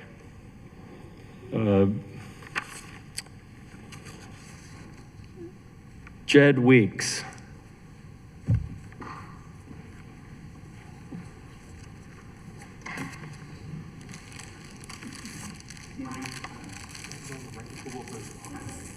Morning, Jed Weeks, Executive Director of Baltimore, lobbyist for Baltimore in Action.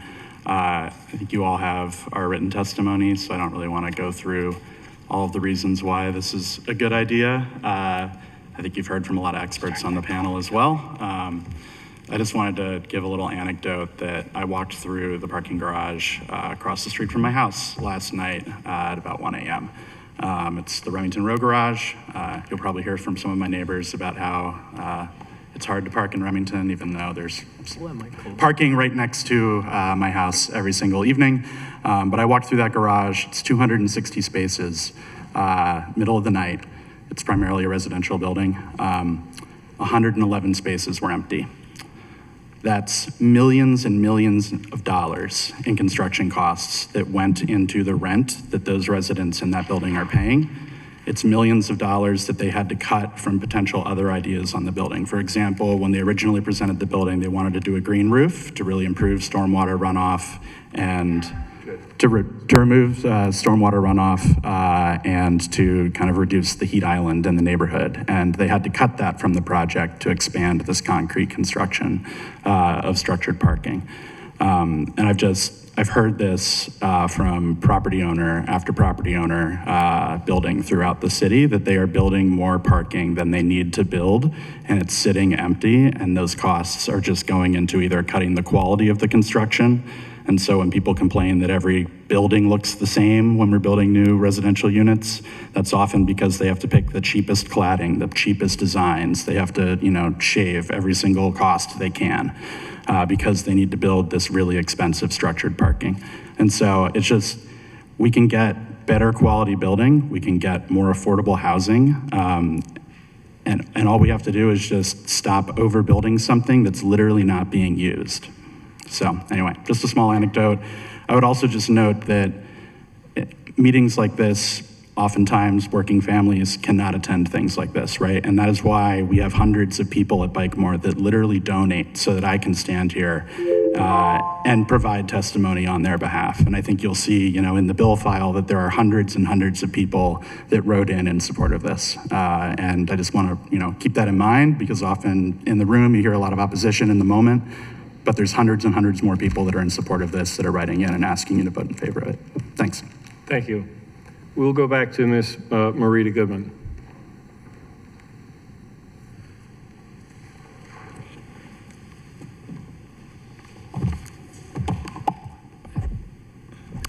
Okay, good morning, everyone. Good morning. For those who don't know me, my name is Marita Goodman. I am a lifelong resident of Baltimore City. I live in the illustrious District 6 with my councilwoman, Ms. Middleton. And I also represent, I have a couple of hats. I'm a president of Garment Oaks United Neighbors. I also represent 11 healthy middle neighborhoods in Northwest Baltimore. And many of them could not get here, but I wanted just to come down and to express. And so I say good morning to you all and to my other council people that I work for, Councilman Gray, Schleifer, and Torrance. I've sent you letters, so I won't read all of that. I sent letters under Garment Oaks United Neighbors. I also sent letters under Go Northwest Housing Resource Center. And so I just wanted to pull out a few things that for testimony today. Major questions that I think we should consider for this particular bill. Why this bill and now? Whom does this bill benefit? How do these measures continue to improve quality of life and well-being for the residents and neighborhoods affected by this? And that seems to be one of the things we have not heard. We've heard a lot of testimony about how this benefits developers, how this benefits potential people moving into the city. How about the people who live here, who made the choice to stay in Baltimore when people thought Baltimore was the wire? People who are living here now and who the city calls on every day to support whatever the city does. How does this bill enhance and increase home ownership, especially Black home ownership in Baltimore, which was a major goal for this administration? After the mayor, one of the first things he said he wanted to do was increase home ownership. I know from which I speak because part of my job is to work with home buyers. We work with home buyers every day. Not as a realtor, not as a lender. We don't get commission for this. And we know what people are looking for. And one of the few things that they talk about when they come to live Baltimore, one of the reasons they chose Northwest is because of the amenities of the land around the properties, the open green spaces, the fact that we have off-street parking. You should see people's faces light up when I say, oh, we have off-street parking. Oh, great. Thank you, Ms. Moving, sir? Can you wrap it up?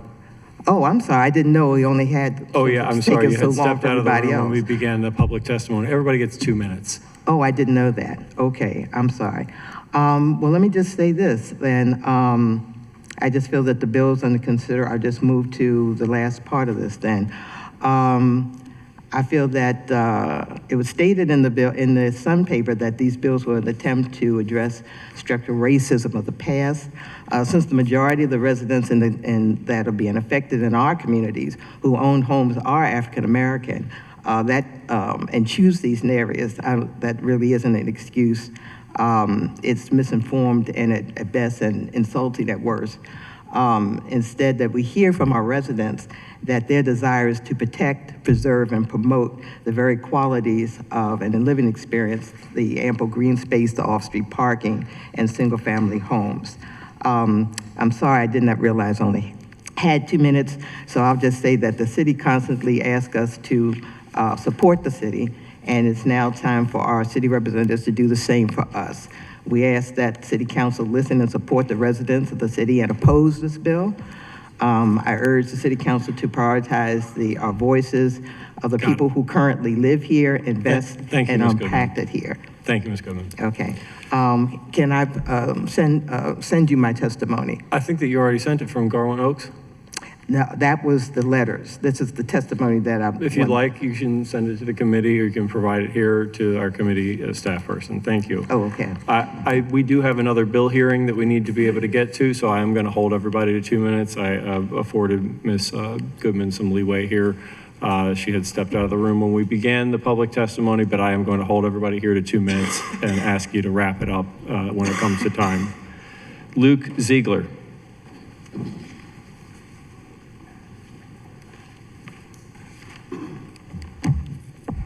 Hello, can you hear me? Yes. Okay. So, hi, I'm Luke Ziegler. I'm here representing BaltPop, which is an urbanist advocacy organization. And we want to express our support for this bill. I'm a city resident, and I also don't own a car.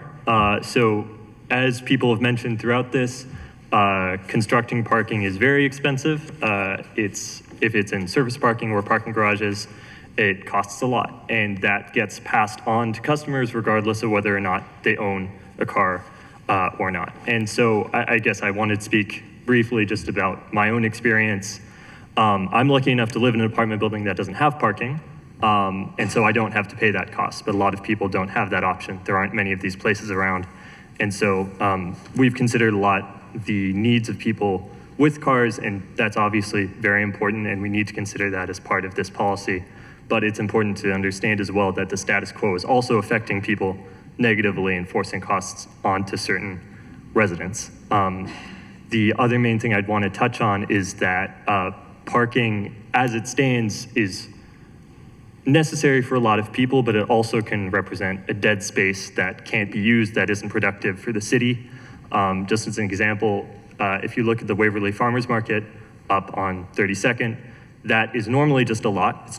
It's normally not very used, but then every Saturday it's busy, there's tons of people, and that is not because of the parking. It's almost in spite of it. It's because there's activity that is being used on that lot. And I want to make sure that people consider that that opportunity could be extended to a lot more places. Obviously, we need to consider the needs of different areas when doing that, but there is also a lot of opportunity in this bill and not just costs to be considered. So, but thank you very much for the opportunity to speak. Thank you.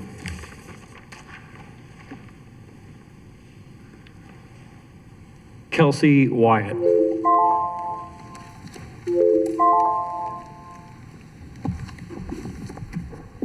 How's it going? My name is Kelsey Wyatt, and I'm from the Embrace Initiative at UMB. And I currently serve as a housing case manager for the Embrace Reentry and Resource Center. I provide housing-specific case management, primarily supporting folks with housing crises, as well as like relocation and moving support. So in other words, my most commonly used tabs are Zillow, apartments.com, and affordablehousing.com. We've already established that affordable housing is a significant need in the city, so I'm not going to continue to convince you all of that. But instead, what I'm going to do is I'm going to focus on what this means for clients and for people who are providing direct services to clients looking for housing. Over the past 3 months, excuse me, sorry, I'm a little nervous. Most of my clients are low income, so they might receive government benefits or income benefits, so SSI, SSDI, TDAP, TCA. Some are unemployed, receiving no income, and others are underemployed, so making less than 30% AMI. In a 3-month span, roughly 50% of my clients were receiving government benefits.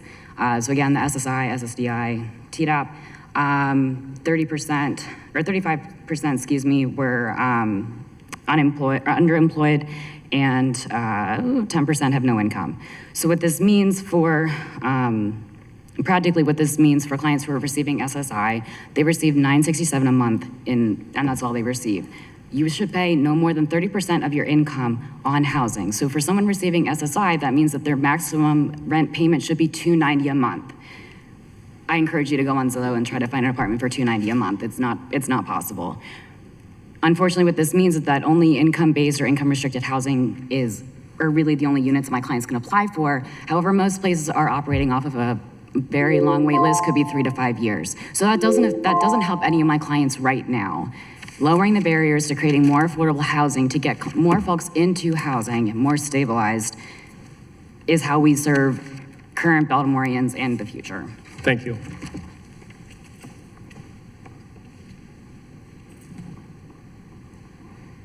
Jody Landers.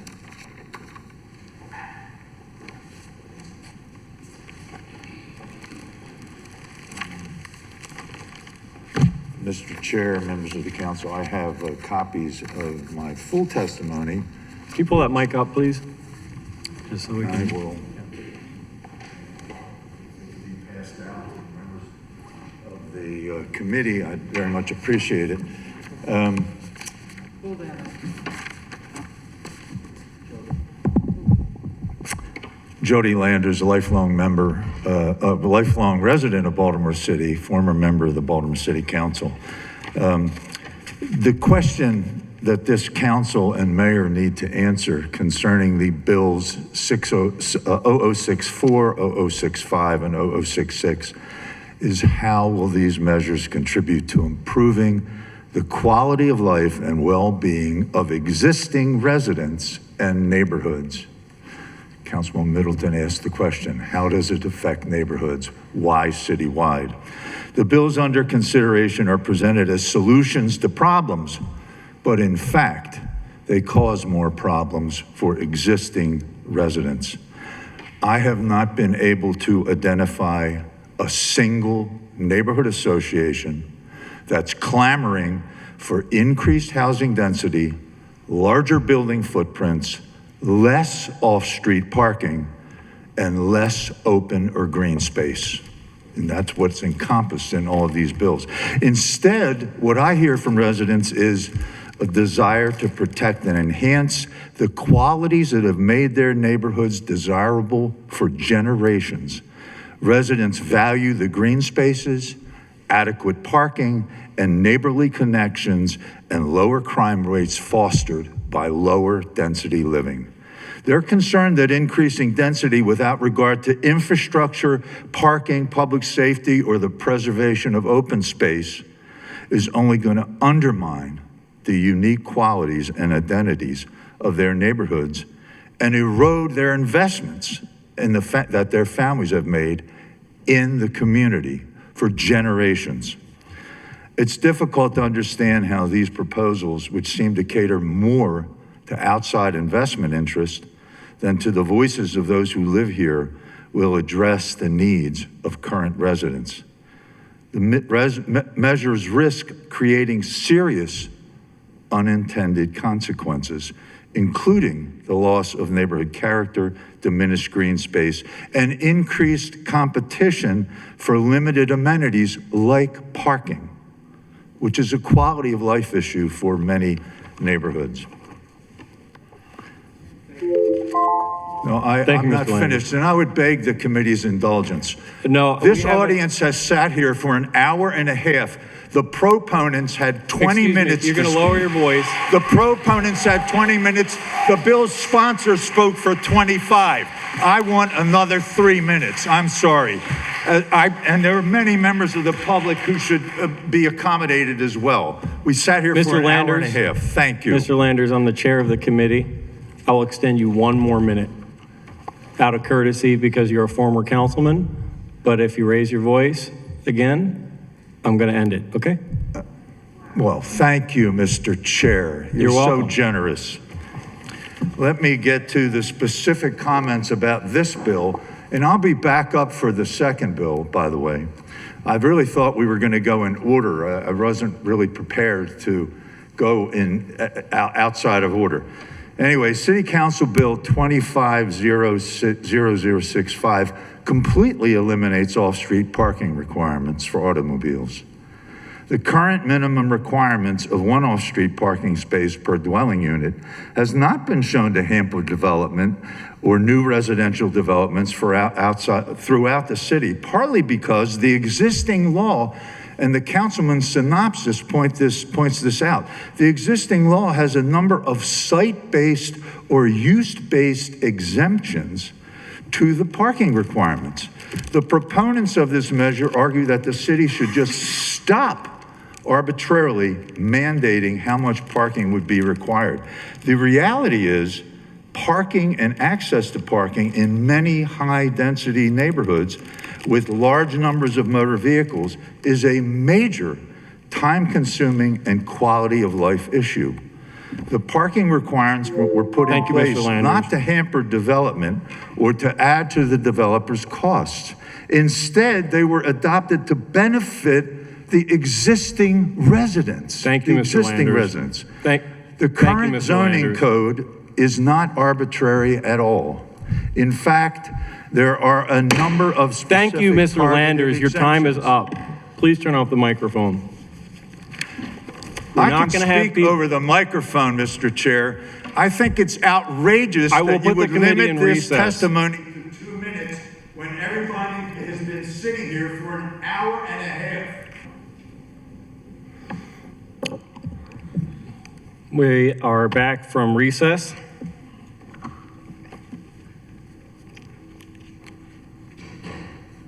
We will continue with public testimony at this time. Matt Hill from Public Justice Center.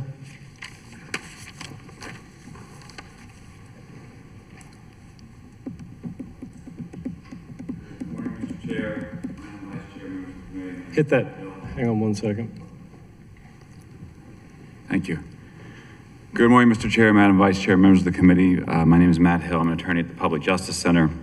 We are in support of the Spaces for People Act.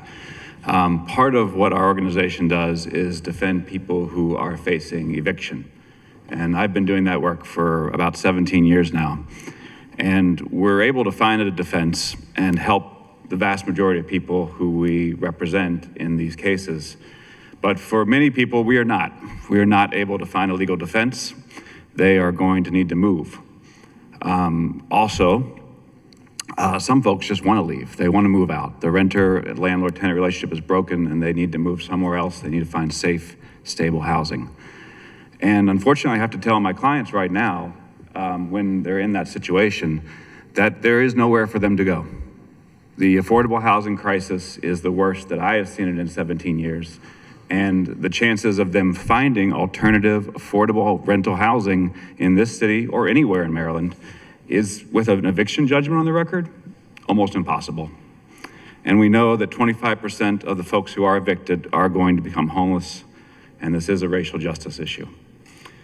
We support this bill because we understand, and we've spoken with a couple of our community partners, that the one-size-fits-all parking requirement in Baltimore City, where it doesn't depend on the neighborhood, where some neighborhoods with access to high-quality transit are being forced to create parking that's not being used, does impede the development of new affordable housing. That's why we support the bill. We understand the concerns about, and we hope that developers do work with residents and provide them an explanation of how a parking formula is determined. And we urge the council to double down on efforts to create more high-quality public transit access. We also hope that the council will turn to housing stability as well as supply. It needs supply and stability. The council's done work on that. We encourage them to continue to do so, and we hope to do so. Thank you.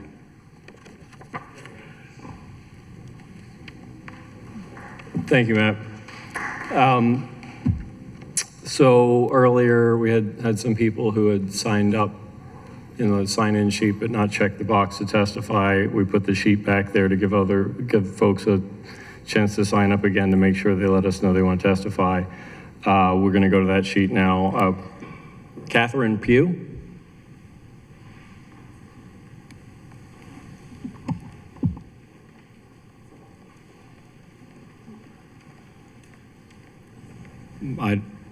I knew we had a former councilman in the house. I didn't know we had a former mayor. Good morning. Good morning. First, let me say thank you for allowing me the opportunity to address you all this morning. Excuse me, I have an infection, so it's nothing you can catch. I gotta make sure I don't catch anything.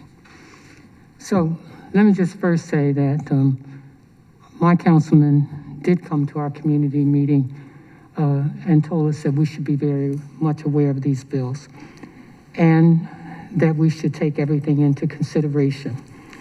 Let me also say that I am very pro-business, very pro-Main Streets, but in the community where I live, in the Ashburton area, it is about 15 blocks, and it is a neighborhood that is residential, and in some of those streets, it is very hard to park. When I first saw these bills, I was thinking of TOD, transit-oriented development, when we did development around our transportation modals, because we wanted to create not just walkable housing, but we also wanted to create walkable businesses. I think there are cities like Virginia who've done a really good job of this. DC has done a very good job of this. But there are communities, I live in a community where 26% higher elderly than any other part of the city. And so they struggle as it is to make sure that there's parking in their neighborhoods. Now, the reason I'm here is because I made a phone call and I asked, are there any neighborhoods that are exempt from this? And this might be something that you all might want to take a longer look at, because there are some neighborhoods where this is not appropriate. And there's some neighborhoods that are on the backs of businesses, like when you look at areas like Pigtown, where, it's hard to park when you got a business there, or you're in some parts of the downtown neighborhoods and it's hard to park there. But there are neighborhoods like Ashburton, Gwinnett, some areas where it's just residential. And I just want to leave you with this one point. In our neighborhood, there are 4 major churches. And there was a fire about 2 weeks ago. And the fire engine could not get down the street. And the people could not even park near their homes because some of the churches were having a big convention right near our neighborhood. So please, you all, take the opportunity to remember that this is not a cookie-cutter city, that different neighborhoods have different requirements and different needs. So we ask you to really take a look at what you're doing with this particular legislation. You see how I've signed up. But more importantly, I want to remind you all that it's not a cookie-cutter city. It is a city of diverse neighborhoods, diverse communities, and all kinds of parking issues in some neighborhoods and maybe not in others. Thank you. Thank you.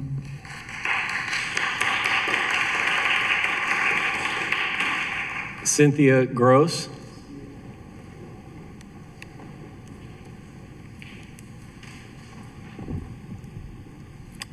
Okay, hello. My name is Cynthia Gross. I'm here just representing myself. I don't see my councilman here, so he's not on this committee. But I want Antonio Glover to understand that I oppose this bill. So if I don't speak to you, understand that. I'm a little bit appalled. I haven't been at a hearing in a very long time, but the way the public has been treated, I am not happy with. And I took off work today. and I'm a senior and took off work. I'm not getting paid to be here, but when I walked into this facility and I heard all of these nonprofits talking about how they were in support of this bill, it kind of bothered me because many of these nonprofits don't pay property taxes, right? But they always are seeking some kind of extra incentive to build. Then I heard someone talking about RPP. Well, RPP is in my neighborhood, but that's a tax on the people who live there. It seemed like every time I heard someone talk, it was okay to tax the residents, but not okay to tax the developers for what they want to do. And if that's what this group is about, I'm appalled. And I have not been very happy with the actions so far. So I'm opposed, and I want to let you know that I live very close to Johns Hopkins Hospital, and the parking lots play a very big role in my community because we are snow emergency routes. So when you all order us to get off the streets, we have no way to go. And those parking lots serve a purpose for us. So they're not dead space. They might be dead space to you, but they're not to us. And they also allow us to do flexible things with my community association that we can't do in some open spaces. So I don't think a parking lot is necessarily dead or not needed. They are, and they're needed in our neighborhoods. And parking, on-street parking is needed in my neighborhood. Again, because I'm so close to Johns Hopkins, it is a fight every day. And as an elder, I couldn't park in front of my house the other day. I actually had to park 2 blocks away, and I got a ticket because I wasn't RPP because part of my area. So now I have to pay just because I want to park in my neighborhood because we're always competing for parking. So yes, Baltimore is very diverse. I have not heard you at one of my community association meetings. I haven't seen anyone talk about this bill.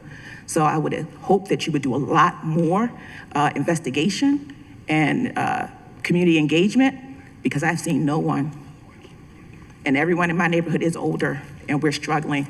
But all I hear about you all doing is taxing me, making my life harder, but making it easier for a developer that doesn't pay property taxes. And I pay a heck of a lot of property taxes. Thank you. Thank you, Ms. Rose. Ari Plout.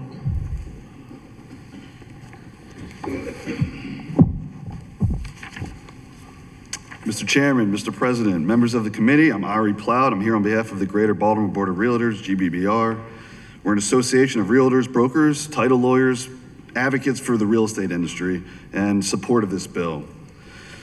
You've heard all the arguments, and I'll just reiterate that the housing stock and affordability are major issues that we're all facing, and we believe that this is a good step at addressing those issues. This bill will lessen restrictions that we believe will lead to positive outcomes for home ownership. Unfortunately, a member was with me earlier, Brad Cox, but he had to leave. He had a showing, and he just wanted to, a couple things that he wanted to point out. Lower barriers to housing production. This would reduce development costs. Importantly, the bill does not prohibit developers from including parking. It just removes the mandate for that. And with that, and also just wanted to let the committee know the Maryland Housing Needs Assessment that was produced by the budget director. They have some good, mentioned that housing challenges, and this, one of the policies that is recommended is this bill. And with that, I would just request a favorable report. Thank you. Thank you. Okay, that is everybody who has signed up in person and noted that they wanted to testify on the sign-in sheets. I believe. Yeah, okay. I hear you. I hear you. I didn't check the first box, but. All right. I see 1, 2, 3, 4, 5, 6, 7. I got 7 people here. I've got 1, 2, 3, 4, 5, 6, 7, 8 with John Murphy. We will go over here first, and I'm going to work my way left to right. I just counted 8 people. I saw 8 hands. We're going to hear from 8 people and not more than 8 people before I go to the online testimony. Thank you. Good afternoon. My name is Renee Mitchell. I am a resident of the Garwin Oaks community. I also wrote a letter to everyone here. I am opposed to this bill, vehemently opposed to this bill. This bill will create congestion in my neighborhood where parking is already at a minimum. We can only park on one side of the street, and DOT does nothing with regards to parking enforcement.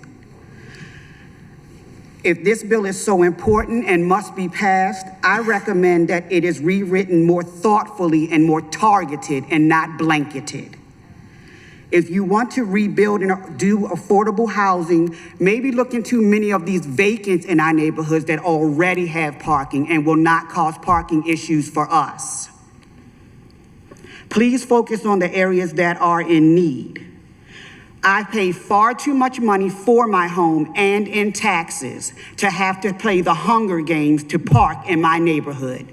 I should not have to park up the street, around the corner, or anywhere else because the house next to me is a 3-apartment building with 2 adults in each who each own cars, which is 6 parking spaces. And imagine 3 of those on your block, which we currently have. And again, parking is only on one side of the street. It is unforgivable, and we pay too much in taxes for this. We were not notified about this bill. No one came to our communities to talk to us about it, and we should not have to pay for this. Affordable housing is great, but remember the people who already own homes and are paying taxes. We do not want this. Thank you. Thank you, Ms. Mitchell. Yes, ma'am.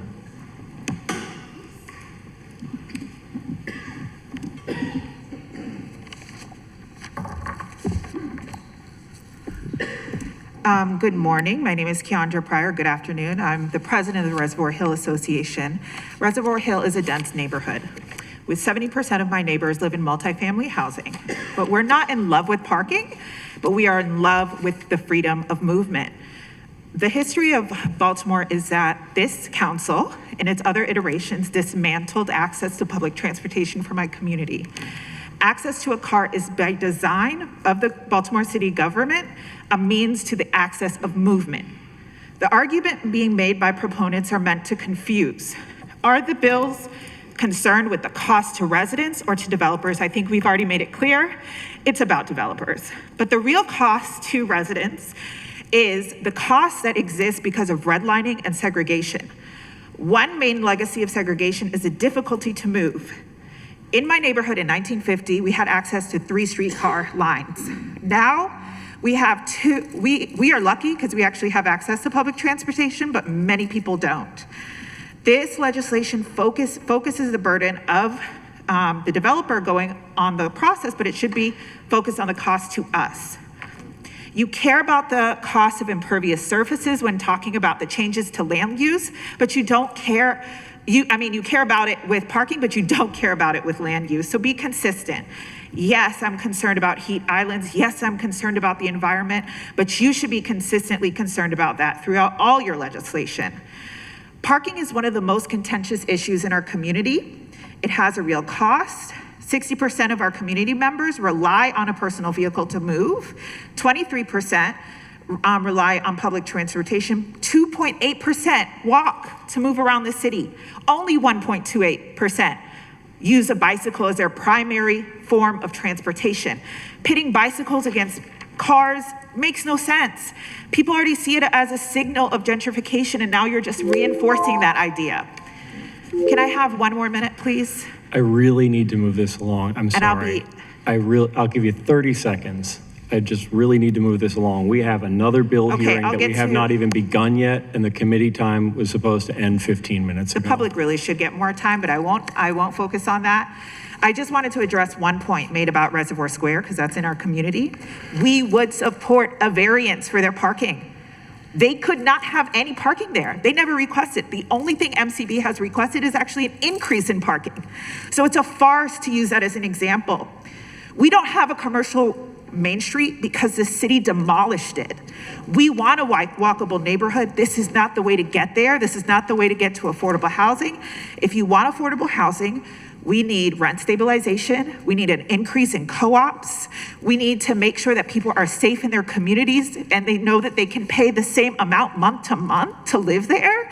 This isn't going to do that. And you know that it's not going to do that. Thank you, Ms. Pryor. I'm obviously in opposition Thank for the you. record. Yes, thank you. Yes, thank you.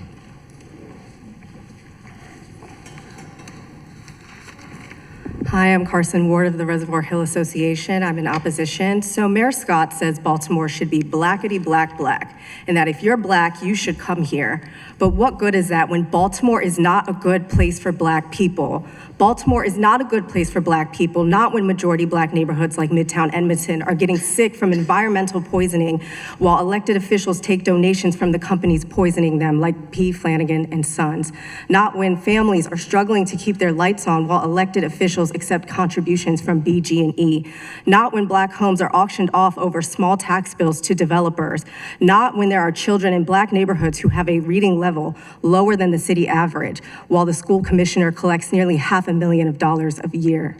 Baltimore is not a good place for black people, not when black health is suffering. The city's own data shows that in black neighborhoods, life expectancy is over a decade shorter than in white neighborhoods. But instead, the city proposes removing green spaces, spaces proven to reduce heat, combat pollution, and offer critical relief. In your justification, Councilmember John Bullock said it's a nuance because of landscaping and mosquitoes. Baltimore is not a good place for black people, not when the city proposes single stair egress, when even the most powerful national firefighter union, the IAFF, warned you how dangerous it is to move forward with this bill, but instead the city goes around them and gets approval from the local fire chief, a friend of Mayor Scott. Ignoring public safety of residents that are black, saying that it will lower the cost of housing, but not enforcing any requirements for developers to stick to affordable housing like rent control. Baltimore is not a good place for black people, not when the city proposes eliminating off-street parking requirements citywide, while Baltimore remains a transit desert. Baltimore does not have the robust, reliable public transportation infrastructure needed to justify such a measure. There is no coordinated expansion of bus routes, no connectivity between light rail and subways, and no mobility plan for residents in disinvested neighborhoods. Removing parking requirements penalizes black residents who rely on cars, forcing congestion, worsening accessibility, and disincentivizing families from staying in or moving to the city. And to the dot person who said that it is a density problem, we had the streetcars, and that was taken because of segregation, not because of density. And Baltimore is losing density because Baltimore is not a great place for black people. Thank you, Ms. Ward. John Murphy.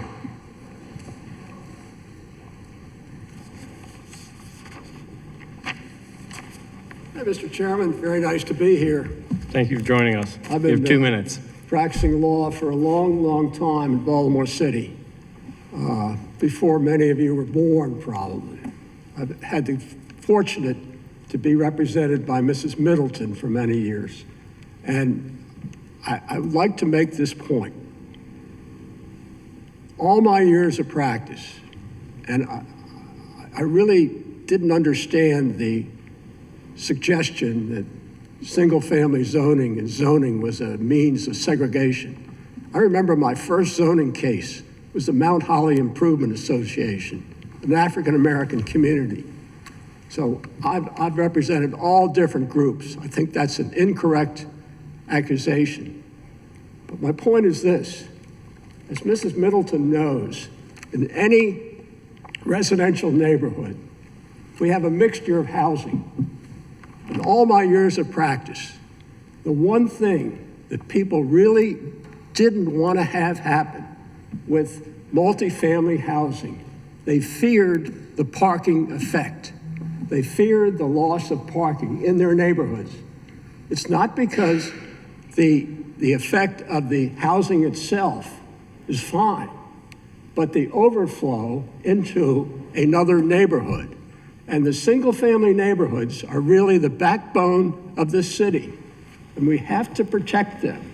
We really have to protect them. My final point is this: these 4 bills are really proposing a massive change in the zoning procedures, standards of Baltimore City. It's equivalent to another transformed Baltimore. There's no question about that. These bills were introduced on May 12th of this year. Here we're having the hearing on September 12th. This is 5 months. There's no, I can tell you, the people in my neighborhood and the people I know don't know about these bills. We need to have another comprehensive look at the whole issue of housing and not just these bills. There's pluses and minuses in this whole issue. We cannot go forward with these bills now. Thank you, Mr. Murphy. Chairman. Yes, ma'am.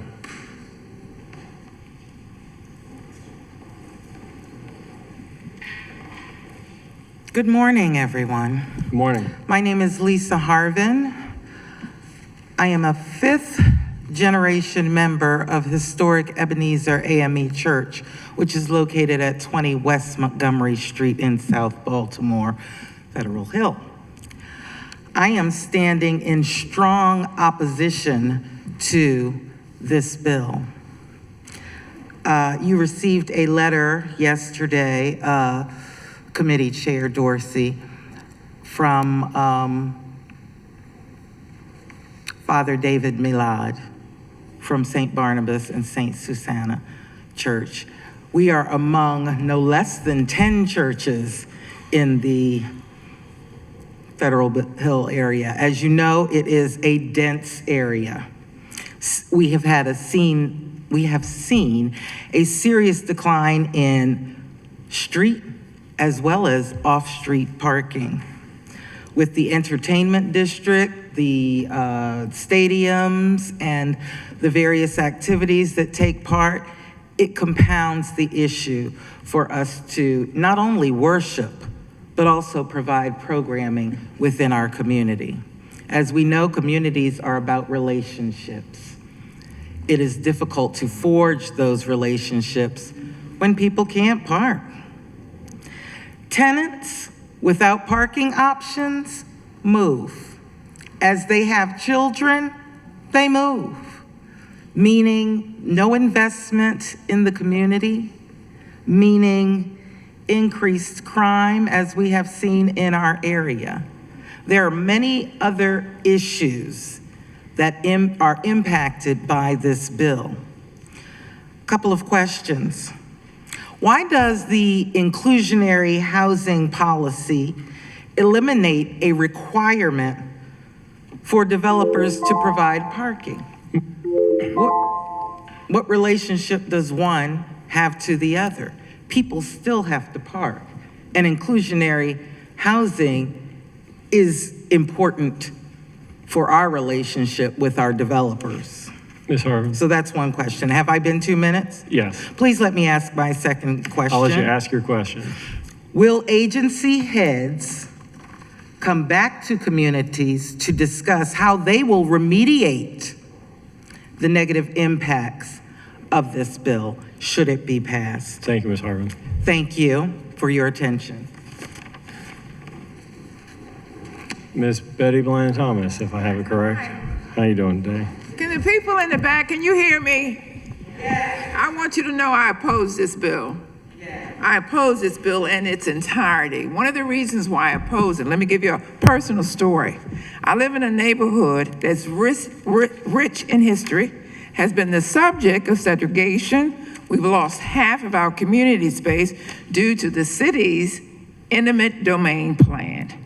And as a result of that, we have 2 sports facilities, the stadium. We have M&T Stadium and the Oriole Stadium. We also have Top Golf, the casino, and we also have the lovely Federal Hill Entertainment District.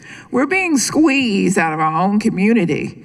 For the parking authority persons that are here, I'm also a member of the Parking Authority Resident Advisory, and I approached them several years ago to get parking restriction, RPP, because we couldn't find a place to park during stadium games. You know, I had to make a decision. Either I go and have dinner with friends or wait to the end of Ravens game to come back home. My vision is poor, so I don't like to be out too late. You're affecting the quality of life, not only for myself, but other people who live in this very dense, area. So taking away, eliminating off-street parking presents major problems.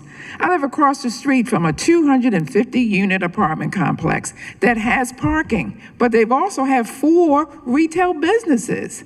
I call 311 almost 24/7 to get the person who's parked in my block who does not have a parking pass to please move. I don't ride a scooter, Mr. Dorsey. I'm too fat. I don't ride a bike either, Precious. When I go out, I prefer to drive my car, take some of my senior friends, and we go out and enjoy ourselves. To have to make a decision, do I go out? Do I socialize? Do I re-socialize? Or do I stay in my home and be depressed because I'm afraid to go out? Give me one more minute if I can, Mr. Dorsey, because I've allowed you to speak over and over again. I just want you to know this bill should not pass. We need to look at it again. I think everyone who spoke before me made good comments, and we need to revisit this. Mr. Zach Blanchard, thank you. Thank you, Ms. Betty. We had one more woman in the back here. I'm going to come to you, Doug. We had one other person that I said I'd go to first, and then we're going to finish with Doug. Good afternoon. Hi. I also oppose this bill. My name is Sonia Edie, and I live downtown Baltimore in the community of Poppleton. First, I would like to propose a question. How many of you on this council have visited your active community associations on this idea before and after they became a bill? No one came to my community. From my own experiences, because of the apartments in my neighborhood, 262 units, parking costs $150. Our neighbors, mostly seniors and working class people, were forced to park blocks away from their homes, taxing residents to pay for parking permits, causing violence, verbal and physical fights, and some that led to arrest. Parking flexibility will make Baltimore more affordable for developers, not for the city. Unless you move into a neighborhood walkable for work, entertainment, shopping, or your place of worship, people will use cars, and that requires parking. Parking flexibility will harm businesses and churches. If you don't live in a neighborhood as a customer riding around for 5 to 20 minutes looking for a parking space, limited parking in residential neighborhoods like Federal Hill, trying to go there out to dinner and can't find a parking space. Baltimore will never get rid of cars. Parking flexibility will mean more spaces for people. Yeah, you're right. More space means more density. When there are no development restrictions on parking, this allows the developer unmaximum amounts of units that is a benefit for their wallet, not for the neighborhood or the people who live there. Thank you. Thank you, Ms. Edie. Doug?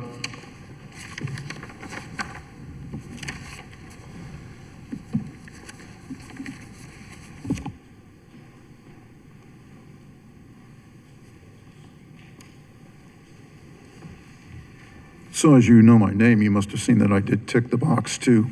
I called you at the very first, you were the very first person I called. You had stepped out of the room momentarily. Oh, well, that's because I had to go feed the meter. Yeah. Douglas Armstrong, 2828 North Howard Street.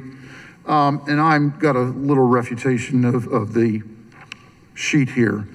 The very first one is Baltimore is in no way applicable to Birmingham or Buffalo or Seattle. Seattle and Buffalo I know very, very well personally.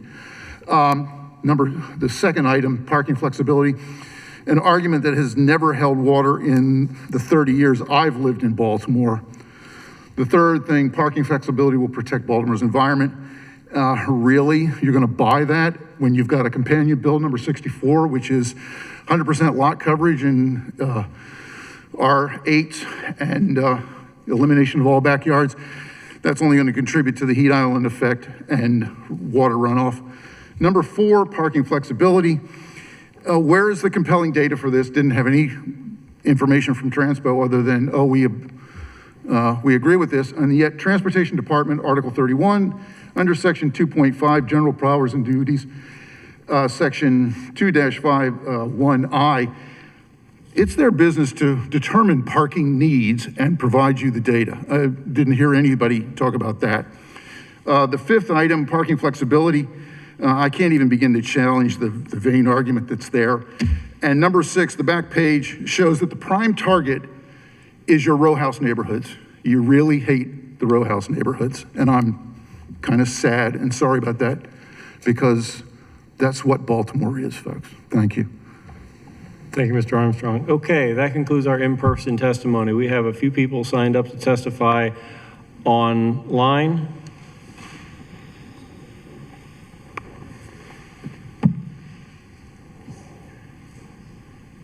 Great, we will go in the order that we have here. We have Corey Russell. Are you still with us online here?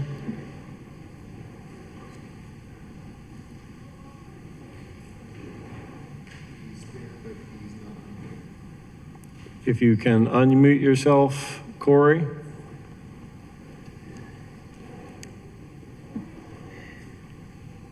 All right, we will go to the next person on our list, Mr. John Eckenrode.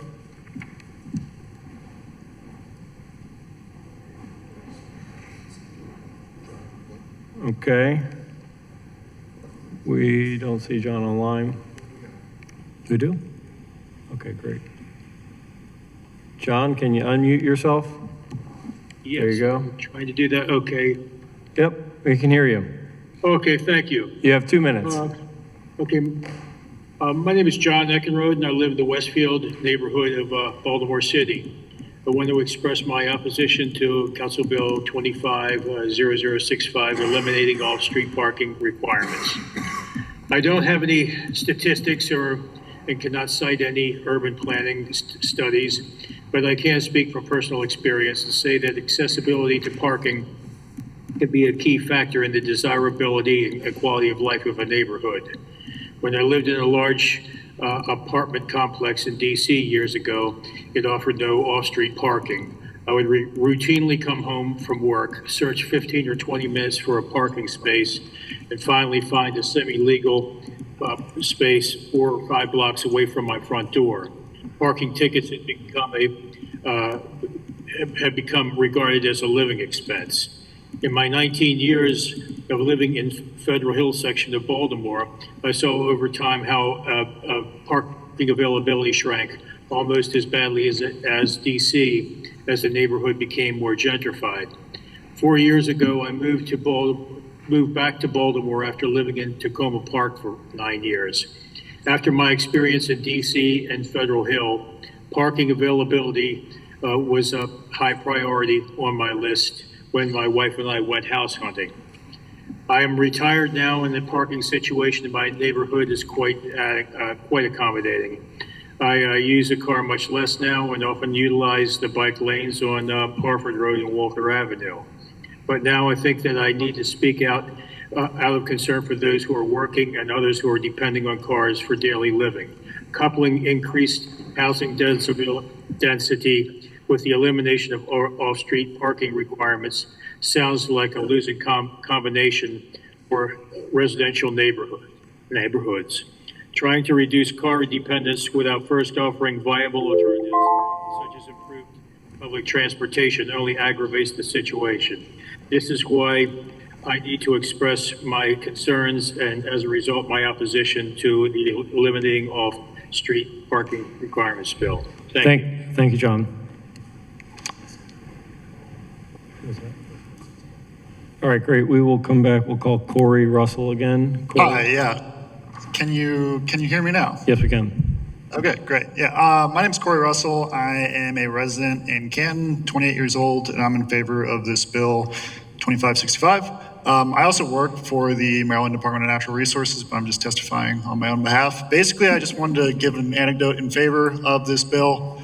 I live very close to the Canton Safeway, which is a sea of parking. And I think that's one thing that's not being considered a lot. We've heard about the benefits and costs of parking a little bit. It sounds like the only benefit to people is the actual space to put the car. I think there's just a ton of costs to these massive parking lots in Baltimore City. The Safeway parking lot by my house is one of the most unsafe areas, it feels like, in my entire neighborhood. It's about 2 acres of pavement with like dystopian blue lights. I'm sure it decreases property values next to my house. And it's just an unpleasant place to be, to like walk to get groceries. And, you know, that level of parking was created because there was a city mandate to have such an unnecessarily large parking lot. So there's just a lot of better uses, I think, that could happen with that space. And I also just disagree, I'll wrap this up, but I disagree with the arguments some other people have made where it's like green space and parking being tied together. I think these parking requirements are actively decreasing green space in Baltimore City. It's common for parking lots to be paved over vacant lots as opposed to, you know, planting those vacant lots. So yeah, I prefer much less seas of asphalt in the city, and I hope that happens with approval of this bill. Thank you. Thank you. And finally, Patrick Hislop, last person we have online. Patrick, are you there? And are you able to unmute yourself?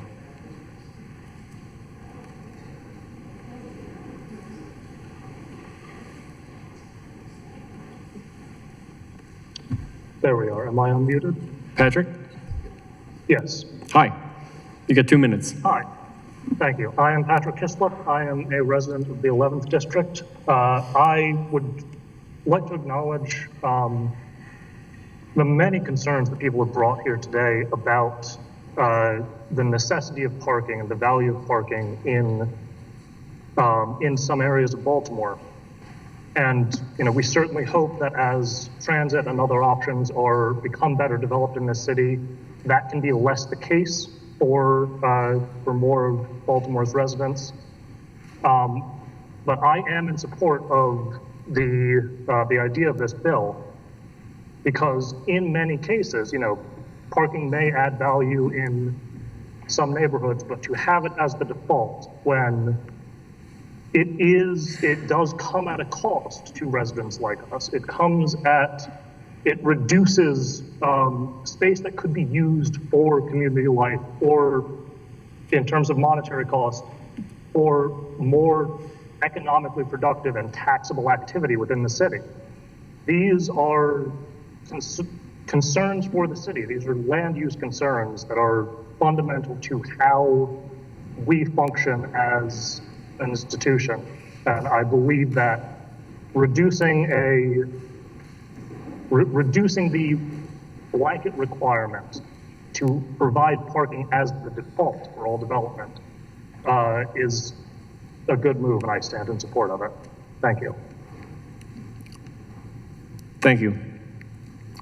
Okay, this concludes our public testimony on this bill. I appreciate the patience of our committee members as we are still about to get to our second bill. Before we take maybe 2 minutes to regroup and start the hearing on the next bill, I'm going to give the floor over to the council president for a moment.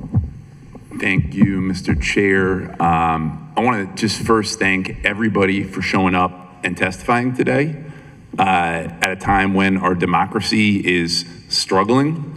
It is really good to see Baltimoreans participating, arguing for or against legislation, and I just appreciate it. I also want to really thank the bill sponsor, Councilman Blanchard, who I think has been making a really good faith effort to engage across the city at community associations on this bill. Really appreciate you doing that. And per some of the testimony you heard from today, there are definitely other associations that would love to hear from you about it.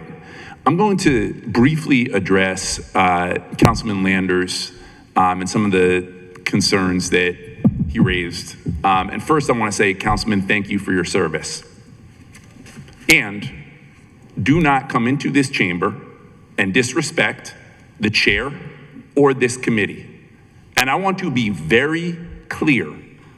Rule 10-3, scheduling hearings, which you referenced, Scheduling hearings in general says that if an agency fails to reply to a bill within 30 days of the referral, the committee may hold a hearing on the bill without further delay. These bills were introduced 4 months ago, so this hearing is absolutely able to proceed. Additionally, Rule 10-13, limit on public testimony is at the discretion of the chair and is limited to 3 minutes maximum. Sir, you took 4 minutes. Let me again be very clear. As a former member of this body, your voice is always welcome, but do not come in and disrespect the rules of this committee, particularly when you are unclear about what those rules state. I thank you, and again, I truly appreciate all of the engagement of communities from east, west, north, south, and all over the city of Baltimore. It is so good to hear Baltimoreans speaking out about an issue that you care about deeply. Again, thank you, Mr. Chair. Thank you to the bill sponsor. Thank you to all the committee members that are here today. And I'm looking forward to hearing another bill in 2 minutes. Thank you. We're going to recess for 2 minutes here, regroup, and then we're going to go to the next bill.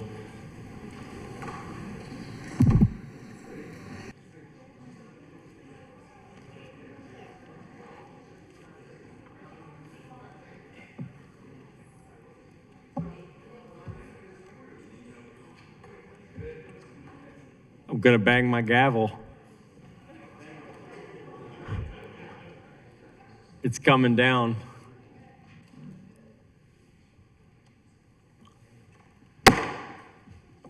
All right, we're back. I don't think that we're quite at barn burner status yet, but I appreciate everybody's time here this morning. I'm going to make a couple notes before we begin this next bill's hearing. One, committee members for the last bill, we did have an amendment distributed to us. We didn't go over amendments. We will cover amendments at our next hearing a week from today when we will consider a vote on these bills. We will not be considering voting on either of these bills today. Okay. We will make sure that any amendments that anybody has for any bills are distributed to the committee prior to next week. If anybody wants to mention any intentions about amendments, that's fine. We will go on now.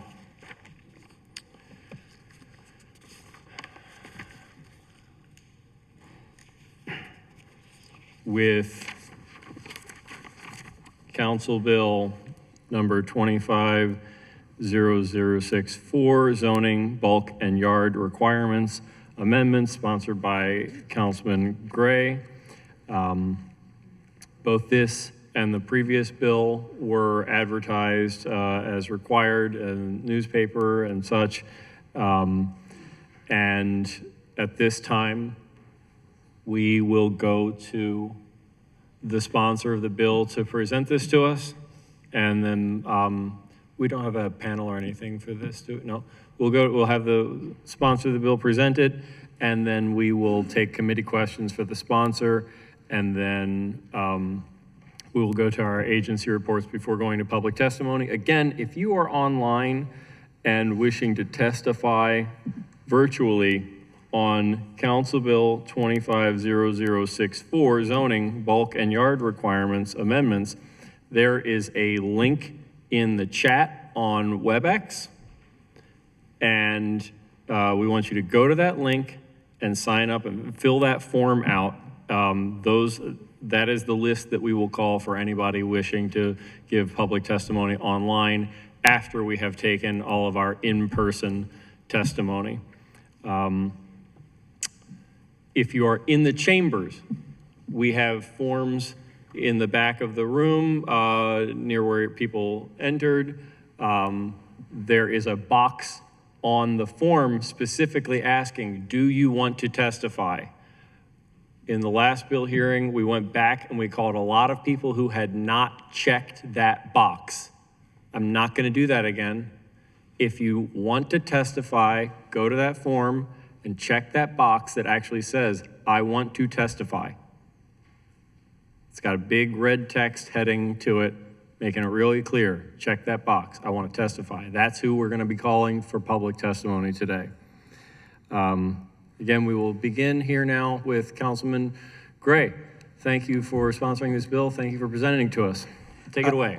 Thank you. And before we start, can we just have a moment of silence for those that we lost, I guess at this point, 24 years ago, during 9/11. Today is 9/11. I know there's a lot going on, but we have a moment of silence for those we lost and those we lost in the aftermath of what Absolutely. happened.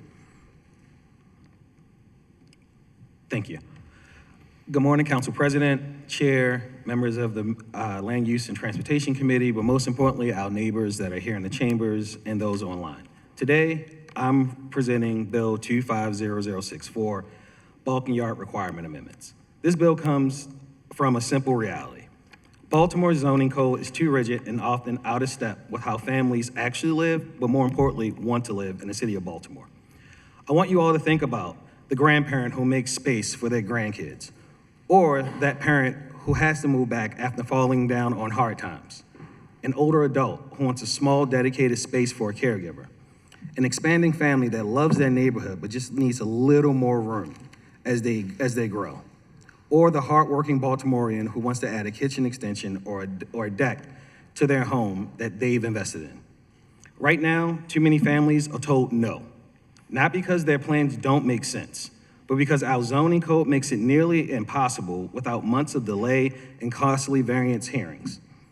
At its core, this bill makes modest but meaningful adjustments to bulk and yard requirements in our residential districts. It reduces some side yard and corner setbacks, slightly increases allowable lot coverage, and gives homeowners more flexibility to make small additions or improvements without jumping through those unnecessary hoops. This means as an older adult, you can easily add a small rear addition for a caregiver. A family can finish a basement for a returning adult without facing red tape. A multi-generational household can adapt their home to fit to their evolving needs. This bill is not for developers. It's for everyday residents who don't have the money or time to fight through the variance process. This isn't a neighborhood changer. It is a tool of equity, one that levels the playing field for all communities. In a city where generational stability has too often been undermined by disinvestment, redlining, and rigid systems, the ability to improve your home shouldn't be a luxury only available for those with extra time and extra resources. Let me be clear. This bill does not upzone R1 single-family neighborhoods.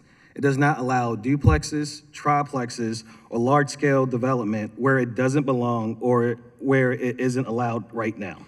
What it does is give homeowners dignity and autonomy over their property while keeping neighborhood stability intact. This bill brings compassion through common sense. It respects the character of our neighborhoods while making the zoning code better for people who live in them. I urge my colleagues for their support, and I thank you for your time. Thank you, Councilman. Do we have questions for the sponsor of the bill? Councilmember, can you take the initial round of questions from up here? Great, thanks. Either there or have a seat, whatever you want. I know. We can't all the time. We got to reserve that for Tony at the moment. Councilwoman Porter. Thank you so much, Mr. Chair. Councilman, I want to have a conversation about what the process would look like for any type of community involvement if a structure is built on some, if a structure is built on, within the area of the, within that green space area. Talk to me about how community will engage in this process. So for example, if a person wants to build a secondary structure on their property, how does the surrounding community interact with that process? Is there consideration for the surrounding community to have an input in that process? For if it's just on your own property. On your property, yes. If it's on your own property and there isn't any type, if you're not breaking any type of like previous zoning law, Yeah. then you're able to just do so. Okay. This gives you just the autonomy on your property to do what you need to do on your property.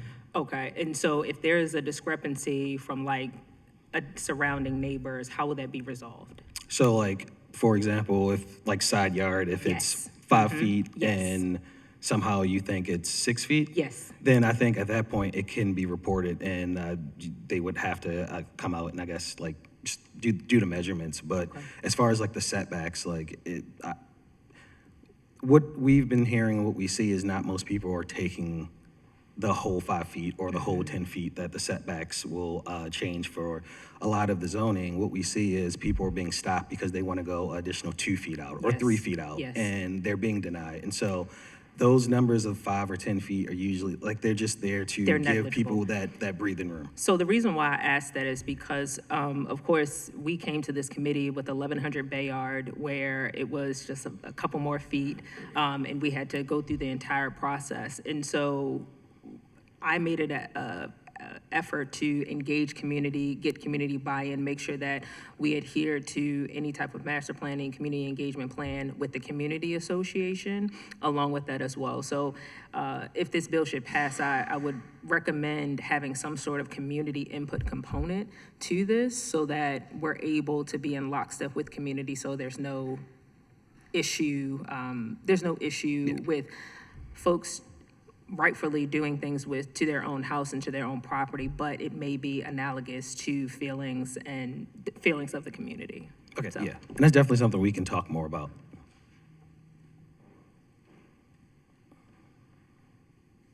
Other committee? Councilwoman Middleton. Does this change the, going to the BMZA process for zoning?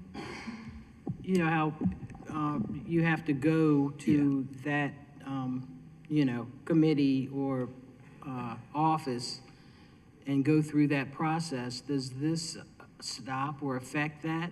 As long as you're not going over what is allowable.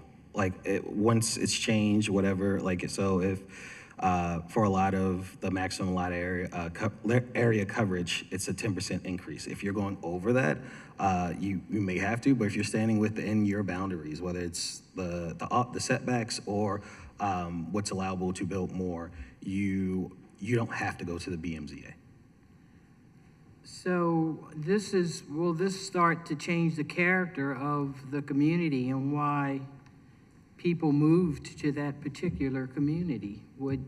It's clear that you're going to start to see changes. People are going to build up to lines, the dividing lines of homeowners.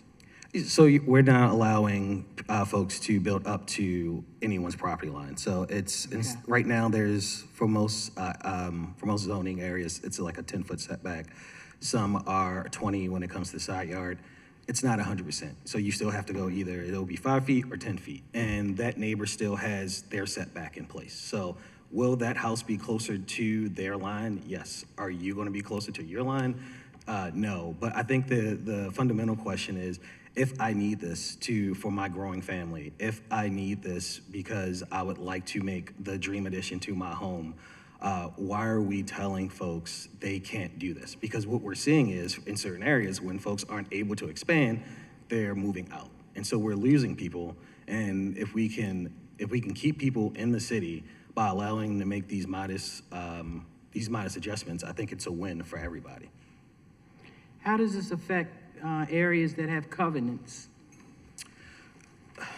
So for areas that have covenants, it really, there's no, if you have a covenant, there are certain rules that may protect you, but I also want to lift up for the ADUs. October 1st, the state actually passed a law that our ADUs are allowable across all zoning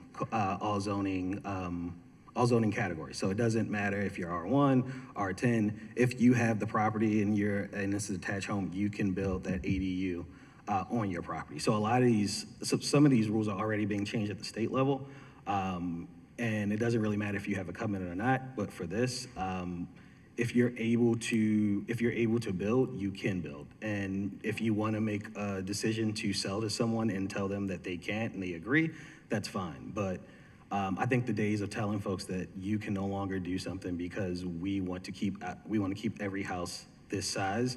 It sounds great, but we also see that there are people that are moving out of the city because they need to expand and they want to make a modest increase to their house, and they're being told no. And this is not just for rich people. These are families in all neighborhoods who just want to make these modest adjustments to make sure, like I said, the caregiver can stay there, to make sure that, you know, grandma can come and move in. And they're just being told no because we have rules in place that were codified back when we didn't have the same issues that we have now.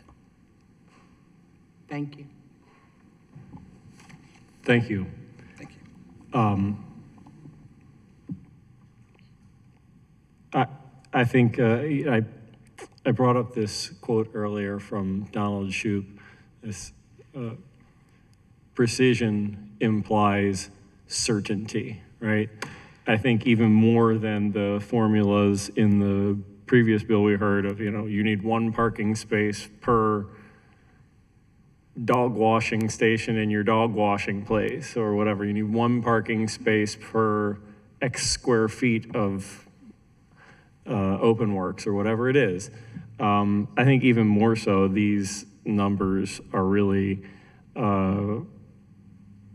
exhibit kind of the arbitrary nature of kind of how these things happen but really show off how none of this is scientific in any way, especially when you just look at the basic history of this, right? So like the city was built, almost all of the city was built before the zoning standards that we have today were created. They were all conceived not in order to just like ensure that the perfect city comes about.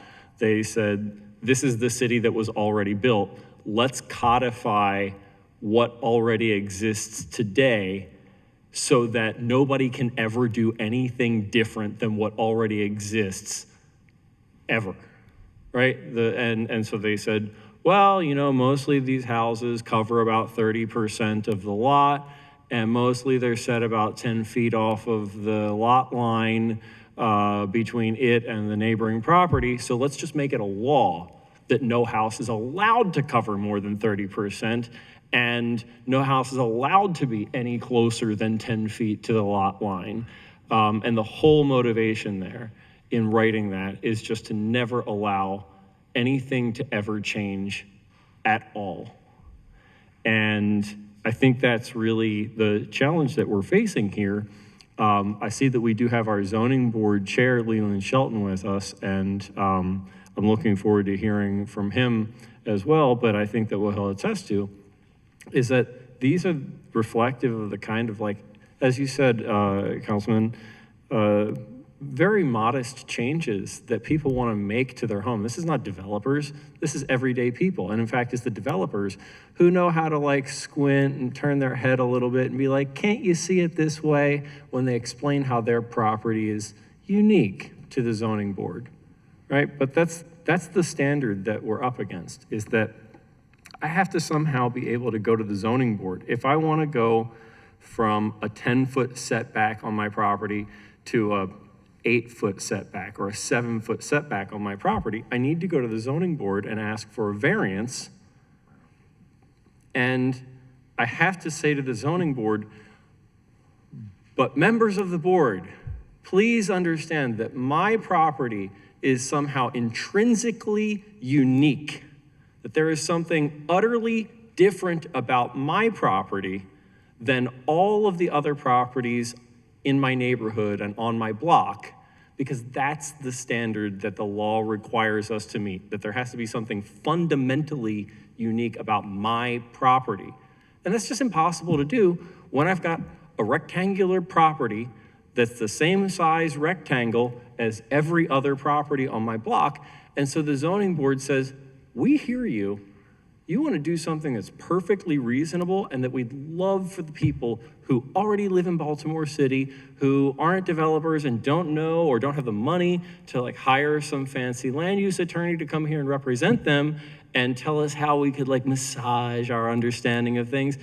Everyday people come to us and we say to them, we want to be able to approve this for you, but we don't have the legal standard met.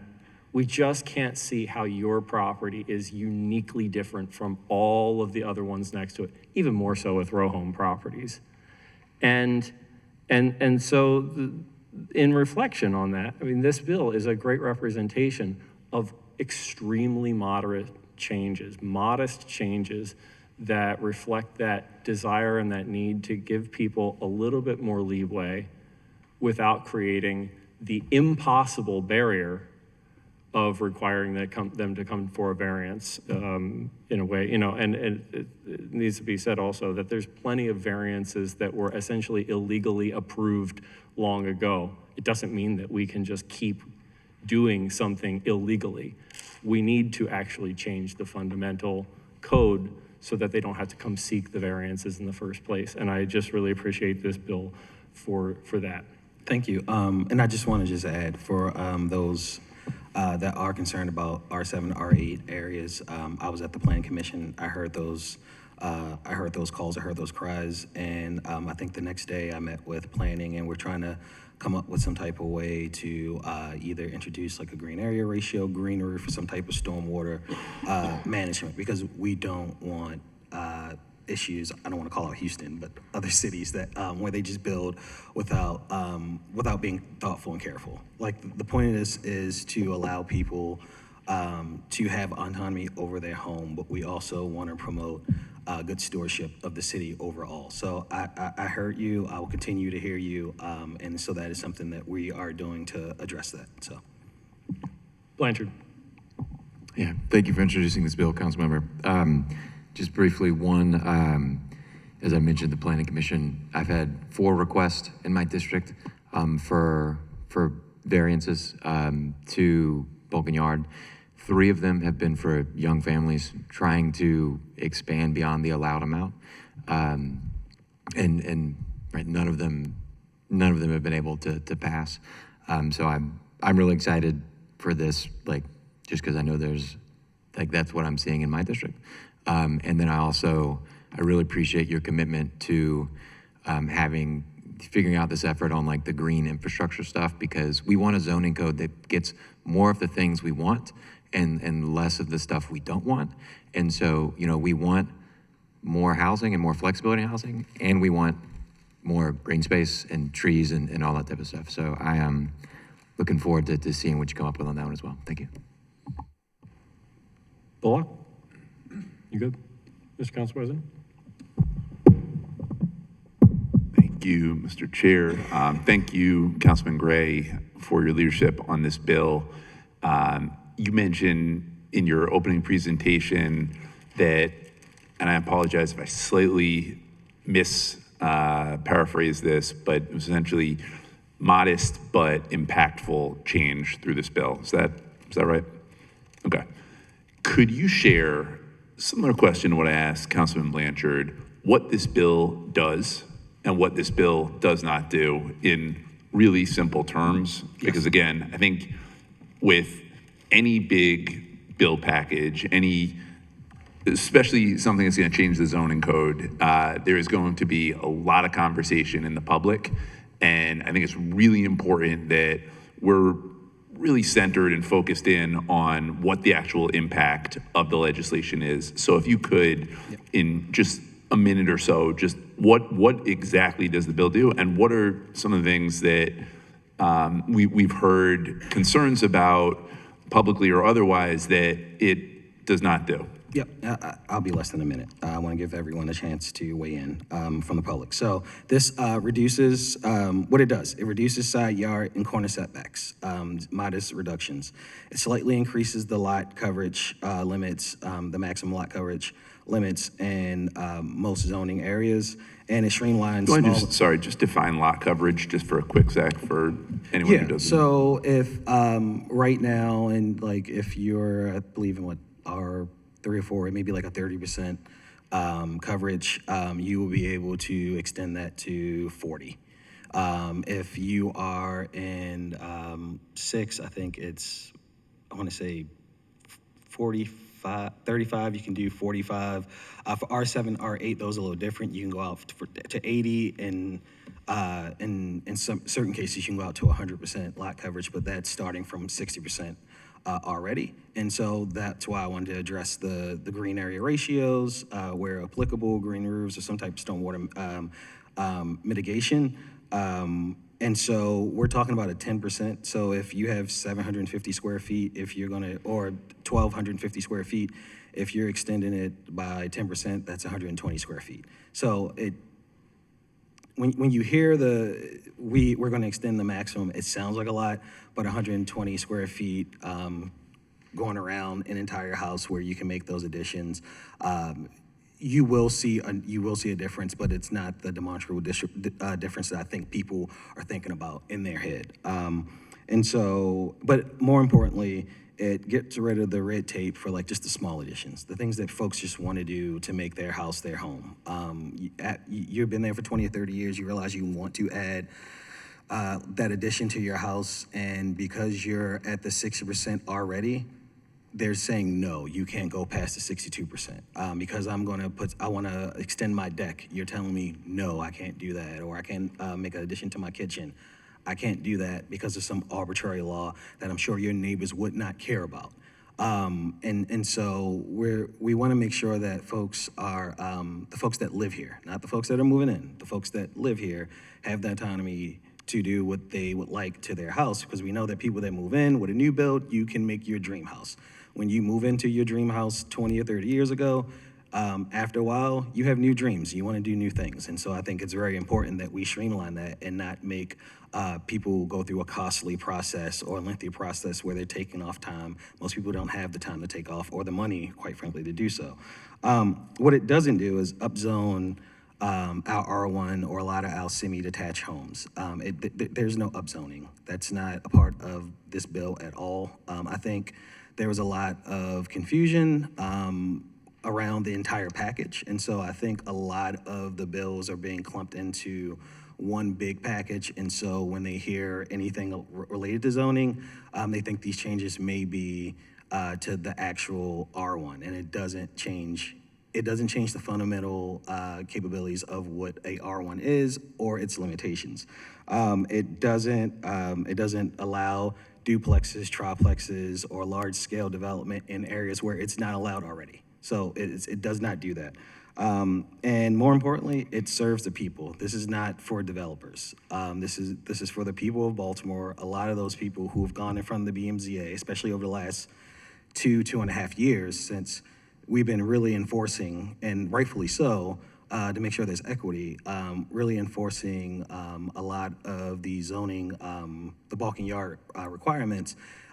It gives everyone a fair playing field. It puts everyone in the same game. You don't have to hire an expensive lawyer to come and know the language or know the lingo and be able to twist it in your favor. You'll be able just to do it because it's the right thing to do. So I know something that Vice President Middleton and I have been really passionate about is our aging population. We're a city with many elders. We have a large and growing older adult population in Baltimore. So something like a in-law suite or something where if a elder wanted to be able to move in with the family, is that kind of what we're talking about? Absolutely. And I love my mother-in-law, and I would love for her to live with me, but if I could build something right outside the house she had for herself, that would be amazing, right? That was a joke, sorry. But no, it's for that reason. It's for if you want to have an ADU, if you want to make that addition, if you want to make a little more room for your family, if you want to, like I said, be able to make that, to make the dream living room or sunroom or whatever you would like to do to your house. If you have that ability, you have that space, why not? Why are we restricting people off some arbitrary rule that was made up, 60, 70 years ago that has no value today? And so I think, I don't think we're gonna see a significant change overnight. It's still expensive, especially for a lot of our historically R1, R2 zones. A lot of those are chap. So if you wanna, go 10% and then also have to keep into the CHAP guidelines, like, good luck with that. That it seems hard just to get new windows, much less to make a 10% maximum lot area increase to those homes. So I think a lot of it is just a lot of confusion that's been out there. But hopefully, we're not voting today. As we talk more about it and people actually read the bill and look at the table, you'll realize that it's not so much of the boogeyman a lot of people think. I appreciate that. Thanks, Councilman. Thank you, Mr. Chair.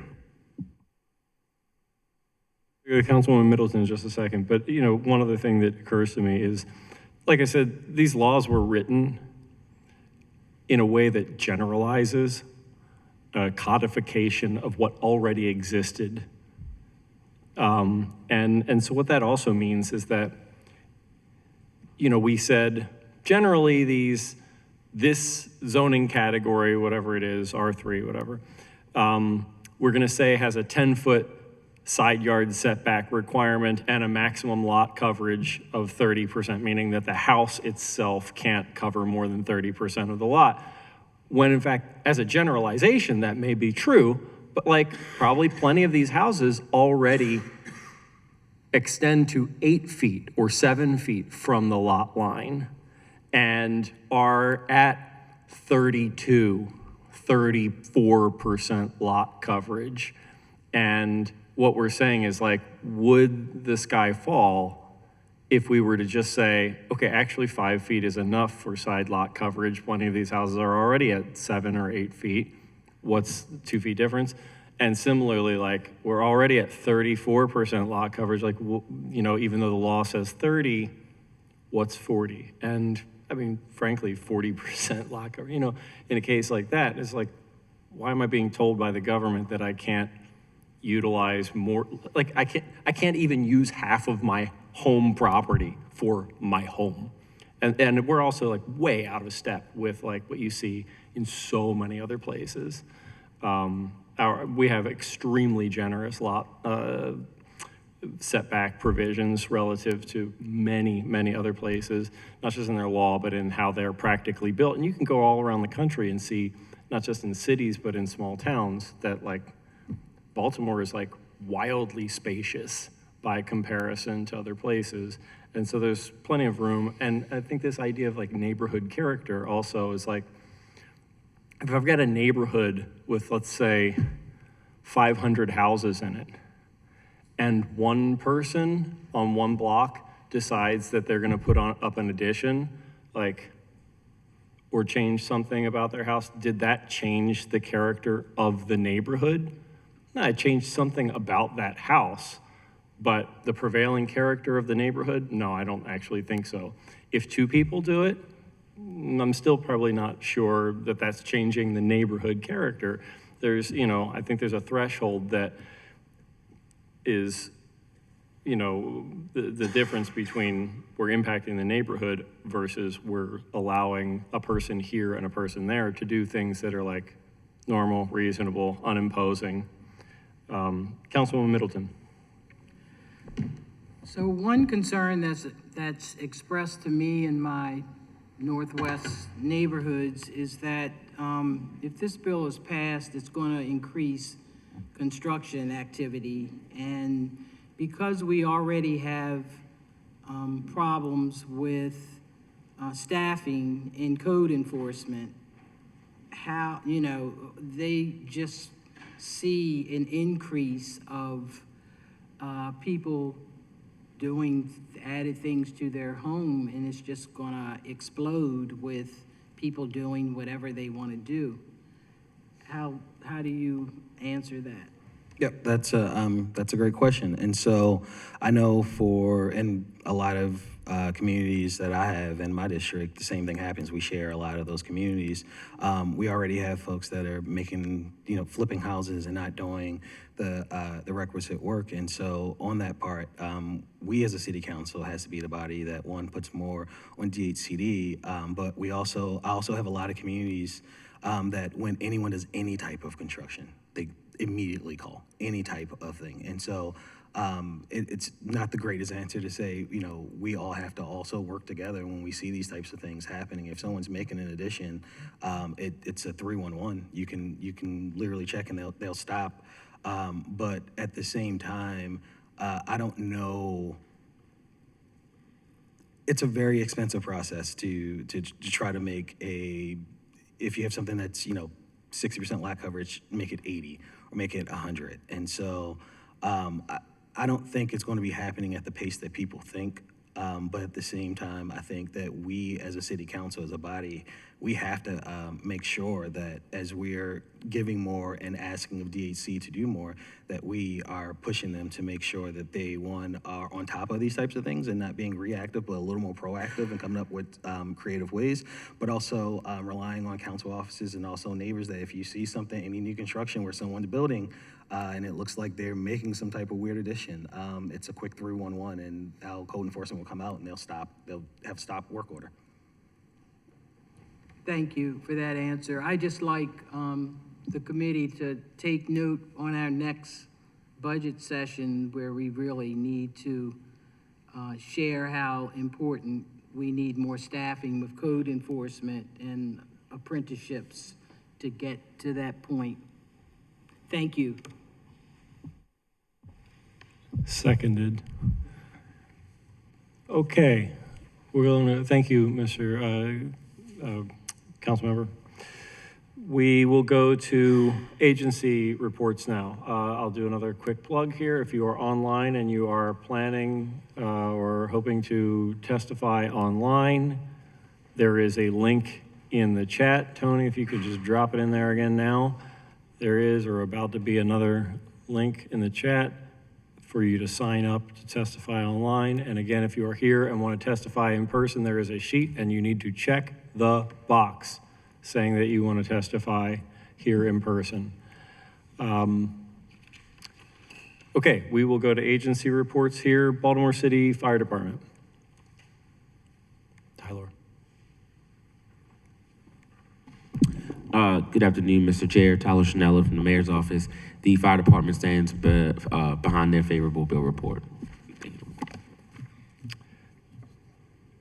Planning Commission.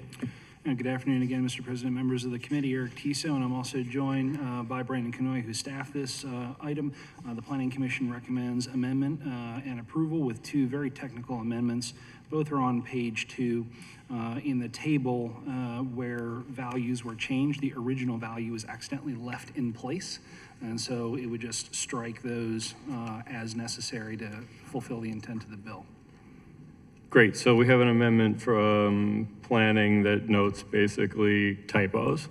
Right, and it's probably within DLR's authority to correct as a drafting error, but we mention it here for completeness. We'll make sure that we have an amendment. In fact, I think that we already have that in the packet from, where is it?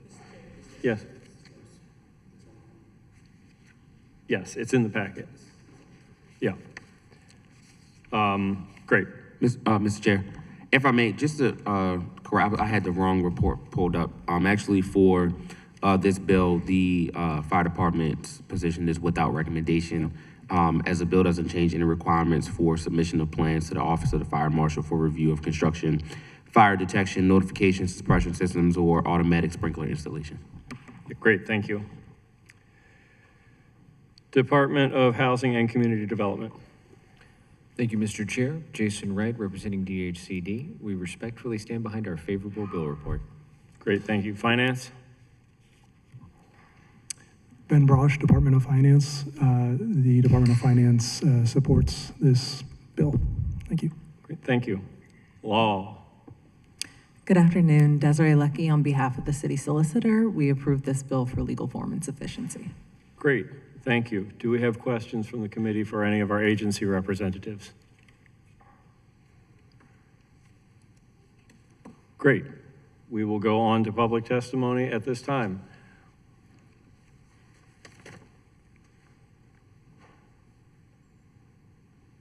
I think we have some people who probably signed both sheets, maybe one erroneously. I am going to start with our zoning board chair, Leland Shelton. Come on up.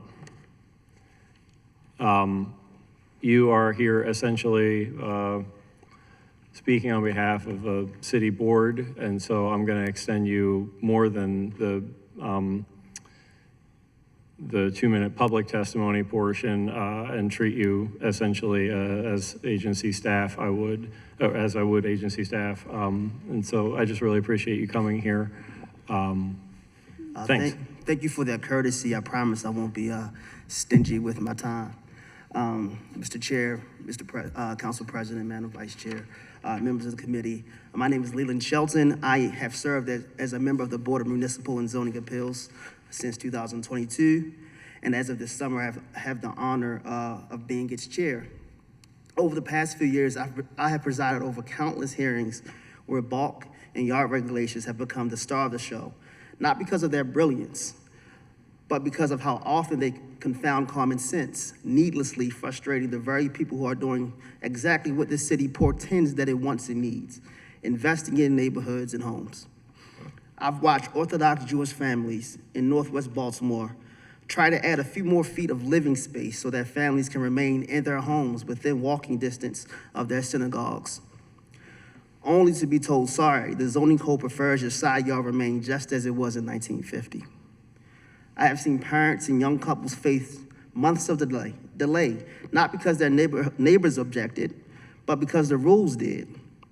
I've seen small developers and local contractors, certainly not the greedy investor boogeymen as they're often portrayed to be, working block by block to bring vacant homes back into productive use in our city, realize that they can't even create a marketable home unless they go through the charade of proving a uniqueness and a practical difficulty. These are not outsiders exploiting the city. These are people investing their lives and their livelihoods in Baltimore. And yet too often I find myself saying, sorry, the code does not allow for that. This bill makes modest, rational adjustments, slightly more lot coverage, slightly smaller minimum yards, nothing radical, just aligning our code with how people use their homes and lots in 2025. Both the Planning Commission and Housing have recommended approval, noting that these changes will reduce unproductive trips to the BMZA, shorten renovation timelines, and unlock development of lots that today are simply stuck. The Baltimore Regional Housing Partnership has emphasized that this reform is not just about homeowners' convenience. It is about dismantling barriers that keep families, particularly low-income families, from safe and affordable housing in our city.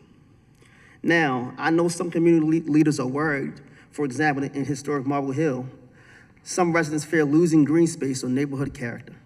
These concerns come from a place of care for their neighborhoods, and I respect that. But let us be honest, the current standards are not based on some scientific formula for neighborhood health. They are relics of an exclusionary zoning regime that was designed to keep people out.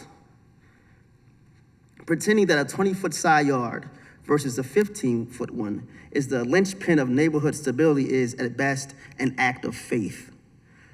If someone can show me the holy book of land use and zoning that explains why 10 feet of side yard is safe, but 9 or 5 is chaos, I will happily repent. Until then, we should stop pretending these numbers are sacred. They've all been made up, and they can be changed. Of course, one person's tasteful addition is another person's eyesore. That is the story as old as property ownership itself. But we cannot let the aesthetic discomfort of a vocal minority override the legitimate needs of property owners who have chosen to stake their futures here in Baltimore, where the property taxes are twice as much as surrounding jurisdictions. Our job is to not enforce a single aesthetic, it's to keep Baltimore livable, equitable, and growing. Passing this bill will not unravel Baltimore's neighborhoods, and I'm finishing up, Mr. Chair. What it will do is this: for homeowners, fewer headaches and faster timelines when they want to invest in and modernize our city's aging housing stock. For small developers and homesteaders, a chance to turn vacant shells into livable homes without adding another layer to navigate in the obstacle course that is 417 East Fayette. For the city, more of our housing stock back into productive use, more tax revenue, and fewer frustrated city residents who want to flee to the suburbs and their attractive property taxes. And for the BMZA, the ability to focus on complex cases instead of spending hours deciding whether a corner yard should be 10 or 15 feet. As one supporter wrote, much of our built environment in Baltimore predates present bulk and yard requirements. Adjusting them allows for diversity of building types and enables more people of different incomes and needs to live in more neighborhoods. That is not just planning jargon, that is common sense. In closing, I will say this. Baltimore desperately needs to put more of its vacant, underused, and aging housing stock back into productive use. We cannot afford to let arbitrary numbers in the zoning code be the reason a family moves out or a vacant housing stays vacant. This bill is not a silver bullet, but a crucial step in the dismantling of relics of exclusion and replacing them with rules that serve today's and future residents' needs. I urge you to support it. Thank you so much for your time. Thank you, Mr. Chair. Again, really happy to have you serving as the zoning board chair. Thank you for coming to testify with us today. Okay, I'm gonna begin with the list that I've got for public testimony. I can see that there are a lot of people who signed up who were testifying on the previously heard bill who are not here, but I'm just gonna shout out their names just for the sake of it. Will Holman, Ari Plout, and Brad Cox. Lisa Harvin scratched out her name. Jody Landers, you are up.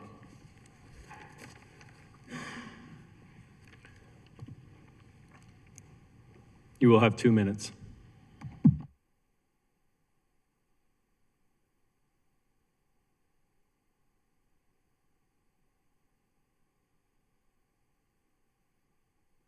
Right, okay.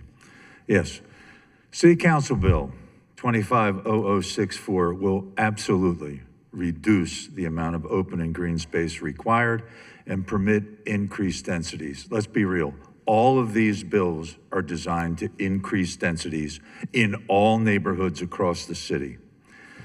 It does so by permitting increased lot coverage, reducing yard requirements, and reducing the lot area square footage per dwelling unit at a time when residents are demanding, and the market is demanding, more open space to improve public health, air quality, and reduce the heat island effect in our neighborhoods. It doesn't make any sense to reduce the minimum lot areas, increase bulk lot coverages, and reduce yard requirements in residential zones. The bill permits larger buildings in almost all residential zones in Baltimore City, for example. And what's being told is these are minimal changes, very small changes, but you have to look at the numbers. For example, the maximum lot coverage in an R1 alpha district increases by 40%, 40%. In R2, it's 33%, and in R3 and R4, it's 28%. These are not small percentage changes in the lot coverage and the side yard. The minimum interior side yard reduction ranges from 25 to 33% in R1 through R4. And the side yard requirement is reduced from 10 feet to 5 feet. That is a 50% reduction. Now, what's significant about that? You can't put a driveway in a side yard that's 5 feet wide. And we don't allow parking pads in front yards. So what you're doing is, in looking at these bills in total, you're creating a conundrum for existing property owners in neighborhoods. Thank you. I would just like to make one other point. No, I'm sorry. Target these bills to the neighborhoods where there are high levels of vacants, but don't target these bills to all neighborhoods in Baltimore City.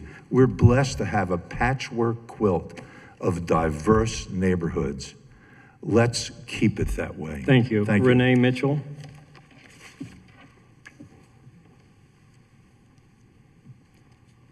Joan Floyd. Many people had to leave. Many people just had to leave, Mr. Chair. Okay. Before we begin the time on you, I'll just make sure everybody acknowledges Joan provided an extensive packet of insights in the red folder that each of you received. Thank you for your diligence. You can see that. And it will only matter if you all read it, so I hope you do read it. Please do. I did the research into BMZA denials for the last 2.5 years. They are not corrected by this bill. So this bill is not for that purpose. The BMZA denials that were actually corrected by this bill are primarily the ones that add more multifamily units and make larger multifamily buildings. I'm going to move on. This bill bumps the R5 through the R6 zones, through the R8 zones up in multifamily density by an entire zone. It gives the R5 zone the apartment density of the R6 zone that is currently existing. It gives the R6 zone more than the apartment density of the current R7 zone. It gives the R7 zone the apartment density of the current R8 zone, and it gives the R8 zone an apartment density greater than that of the current R9 zone. It does these things without notifying the property owners on those blocks who have no reason to expect such a change. Thousands of homeowners do not know what is being proposed in this bill. Those who are aware of the bill are not being given good information by those we are paying to do so. With the increased density, multifamily structures, both current and future, on row house blocks can be physically larger because obstacles are removed. Additions can be built to the shared property line, yes, of course, which of course means firewalls up to 35 feet high in the R5 through R7 districts, and in the R8, 45 feet. Also in the R8, those additions, those firewalls can go back 12 feet from the rear lot line or on lots less than 80 feet deep.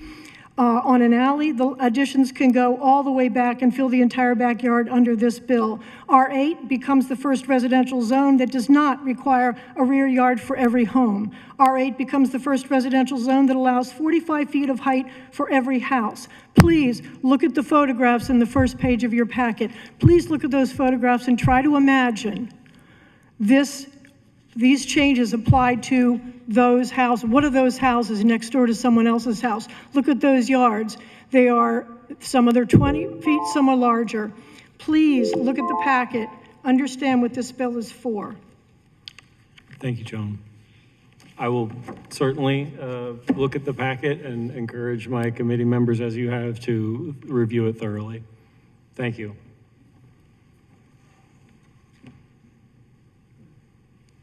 Ms. Marita Goodman.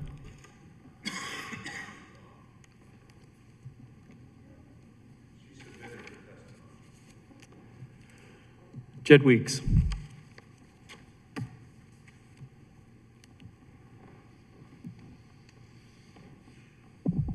Good afternoon, Jed Weeks, Executive Director of Baltimore, again, lobbyist for Baltimore in Action.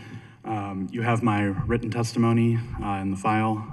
Again, I wanted to just sort of move the two things here. One, just a reminder to committee members that, like the last piece of legislation, there's overwhelming written support from members of the public for this bill. On the last bill, even including the testimony we heard today, over 96% of the submitted testimony is favorable, and it's the same with this bill. Just to speak a little bit to the model that was here, I think there's like a really good anecdote around that in my neighborhood. My neighbor just a block away is trying to stay in his house. He's got a young family that was born there. They're trying to grow in that house. They want to stay on the block. They love their block. They are building exactly what was in that model. And they're able to do it because they happen to be over a ghost river. It's the Sumwalt Run. Their house is collapsing into it. It's a unique circumstance that permits them to stay in the neighborhood, essentially. You shouldn't have to have a unique circumstance to be able to raise your family in the house they were born in. You should be able to adapt that house and have that family stay in the neighborhood. And I know, we're hearing the communities are not aware of this. My community of Remington is aware of this. I know the neighborhood wrote a letter of support for it after having public meetings around it. And so I know like my R7 neighbor who just spoke might be opposed to it, but a lot of my R8 neighbors in my neighborhood are very supportive of this. If there's any questions for me, happy to take them. Thanks, Jed. Yep. Nate Prettle. Cynthia Gross.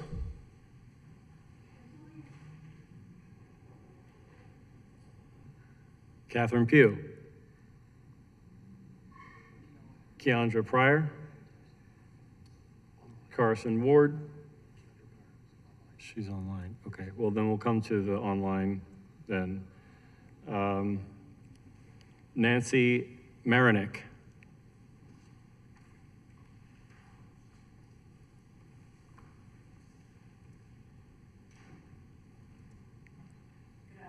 Hit that button on the right side of the, hit the button on the right side in front of you. There you go. Oh, Thank you. excuse me. Perfect. Okay. Good afternoon again. My husband and I bought a house in the community where we live because we moved from a row home development and we were looking for more space. So we found a house with 10-foot setbacks that provided the space that we were interested in. We invested in that house and invested in the city of Baltimore that it would be a good home and that our investment would be protected by the legislation that is passed by the people who are elected to office. This bill is going to destroy our investment. It is going to result in developers buying houses, or investors buying houses and dividing them into the series of bills together, dividing houses into units of 4, building out into the green space, and people moving in who now have 2 cars and the house is divided into 4. There will be chaos of trying to park. I feel that this is a very destructive legislation. I think that you're attacking the parts of Baltimore that are the good things about Baltimore. And I realize that there's a need for affordable housing, but I think that it should be attacked where it really is important, with vacant houses and the slum communities. Don't attack the good communities that are the successes that you have. Thank you, Ms. Marinak.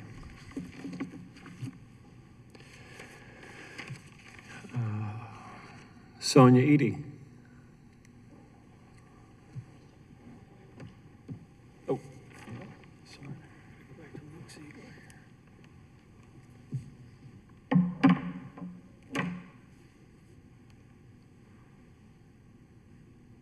Again, I oppose this bill.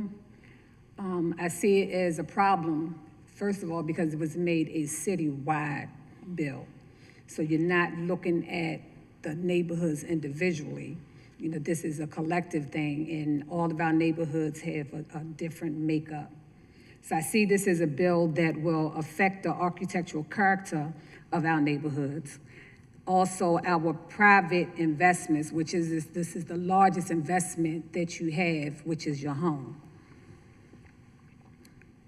This also will allow for people to build buildings that would obstruct your views, which will also cause issues when it comes down to natural sunlight, causing you to have a higher gas and electric bill in the wintertime because you don't have that heat coming from the sun. Then in the summertime, you have your air conditioners because there's too much of, in the winters, there's shade. In the summertime, you don't get the sun, so you have to burn your systems to create that coolness. And so I see that those are some of the problems. And with those issues, then it begins to affect your quality of life.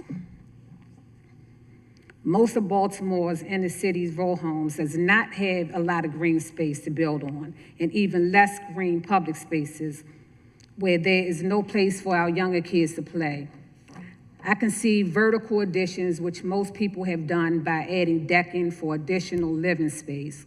And when I'm saying that, that's already an existing house. My house is a 3-story. It's on the top of my rear. I can go up another addition. And that wouldn't take anything away because all of the houses on that side are the same. So I see it as an obstruction. Thank you. Thank you, Ms. Edie. Luke Ziegler.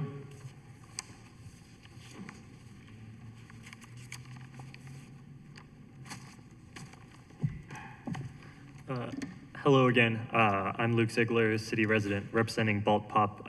We just want to express our support of this bill. I don't want to reiterate too much what's already been said, but just to the extent that we know that a lot of the buildings that are in Baltimore already historically are non-compliant with this requirement and other requirements that have gotten discussed.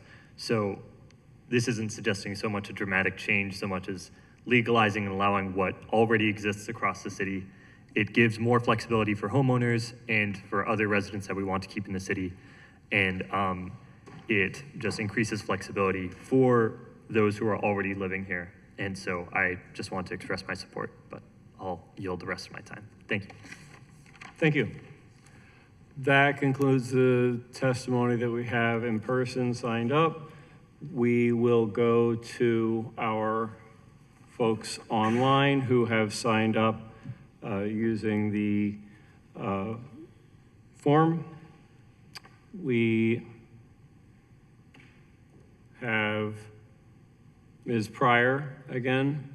Ms. Pryor, you have 2 minutes. We will start the clock when you unmute yourself here. Can you hear me? Yep, there you are. We got you. Okay, my name is Keandra Pryor. Again, I'm the president of the Reservoir Hill Association, and we are in opposition to this bill, mainly because we don't see the evidence that this bill will actually forward affordable housing. Again, reducing the cost to developers does not translate to cheaper housing costs. No reference comparable city has lowered the housing costs based on these changes.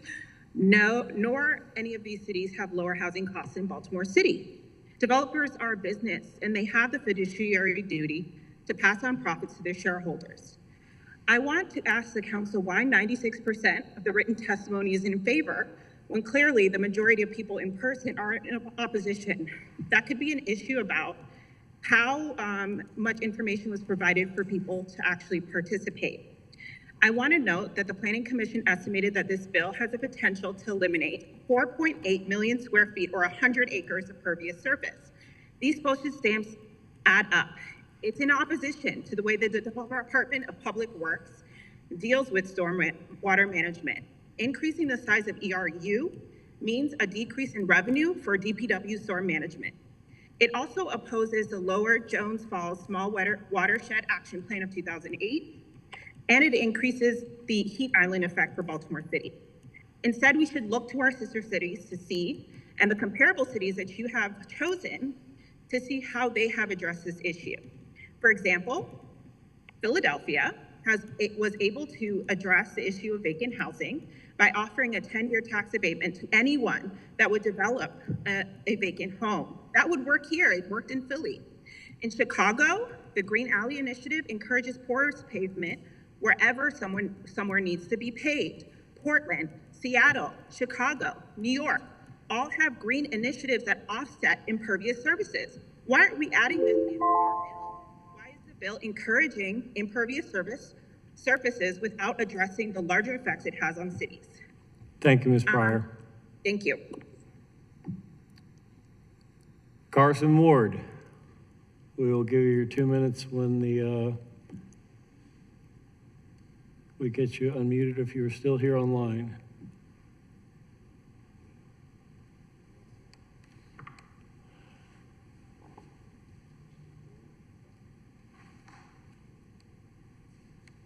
Okay.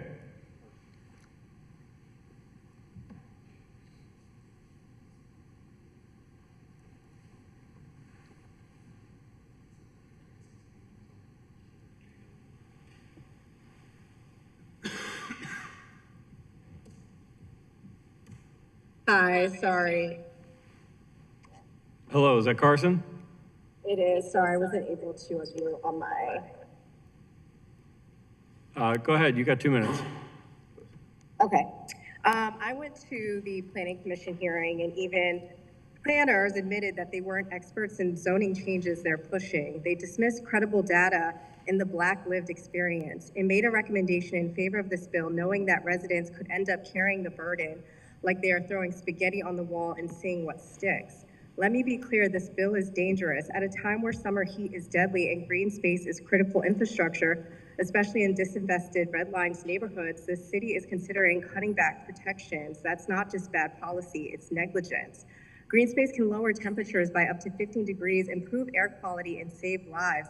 Removing it in already overheated neighborhoods puts Black, low-income, and elderly residents at serious risk. You could face real liability if people get sick or die. Zoning has long been weaponized in Baltimore to keep Black families out of white neighborhoods. Segregation isn't history here, it's still policy. And these bills, this package of abundance bills, continues that legacy. You say this is about abundance in a housing shortage. That's just false. We have vacant homes. What we don't have is affordable, safe, stable housing or a functional DHCD that enforces codes, prevents lead poisoning, and protects renters from illegal conversions and displacement.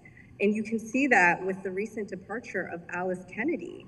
And so I just want to say that this opens the door to more disinvestment, more erasure, and a city that's already unlivable for Black people. And I'm sorry, but Mr. Sheldon, you neglected to state that you work at MCB, and that's really important as you are also the head of BMZA, which could be a conflict of interest when you consider all the zoning benefits that are in favor of MCB. The last thing I want to say is to Councilmember John Bullock, who informed me that he did not say the green space should be decreased because of the mosquitoes. It was another colleague. I just want to make that correction for the record. Thank you. Thank you. Okay, this concludes our public testimony.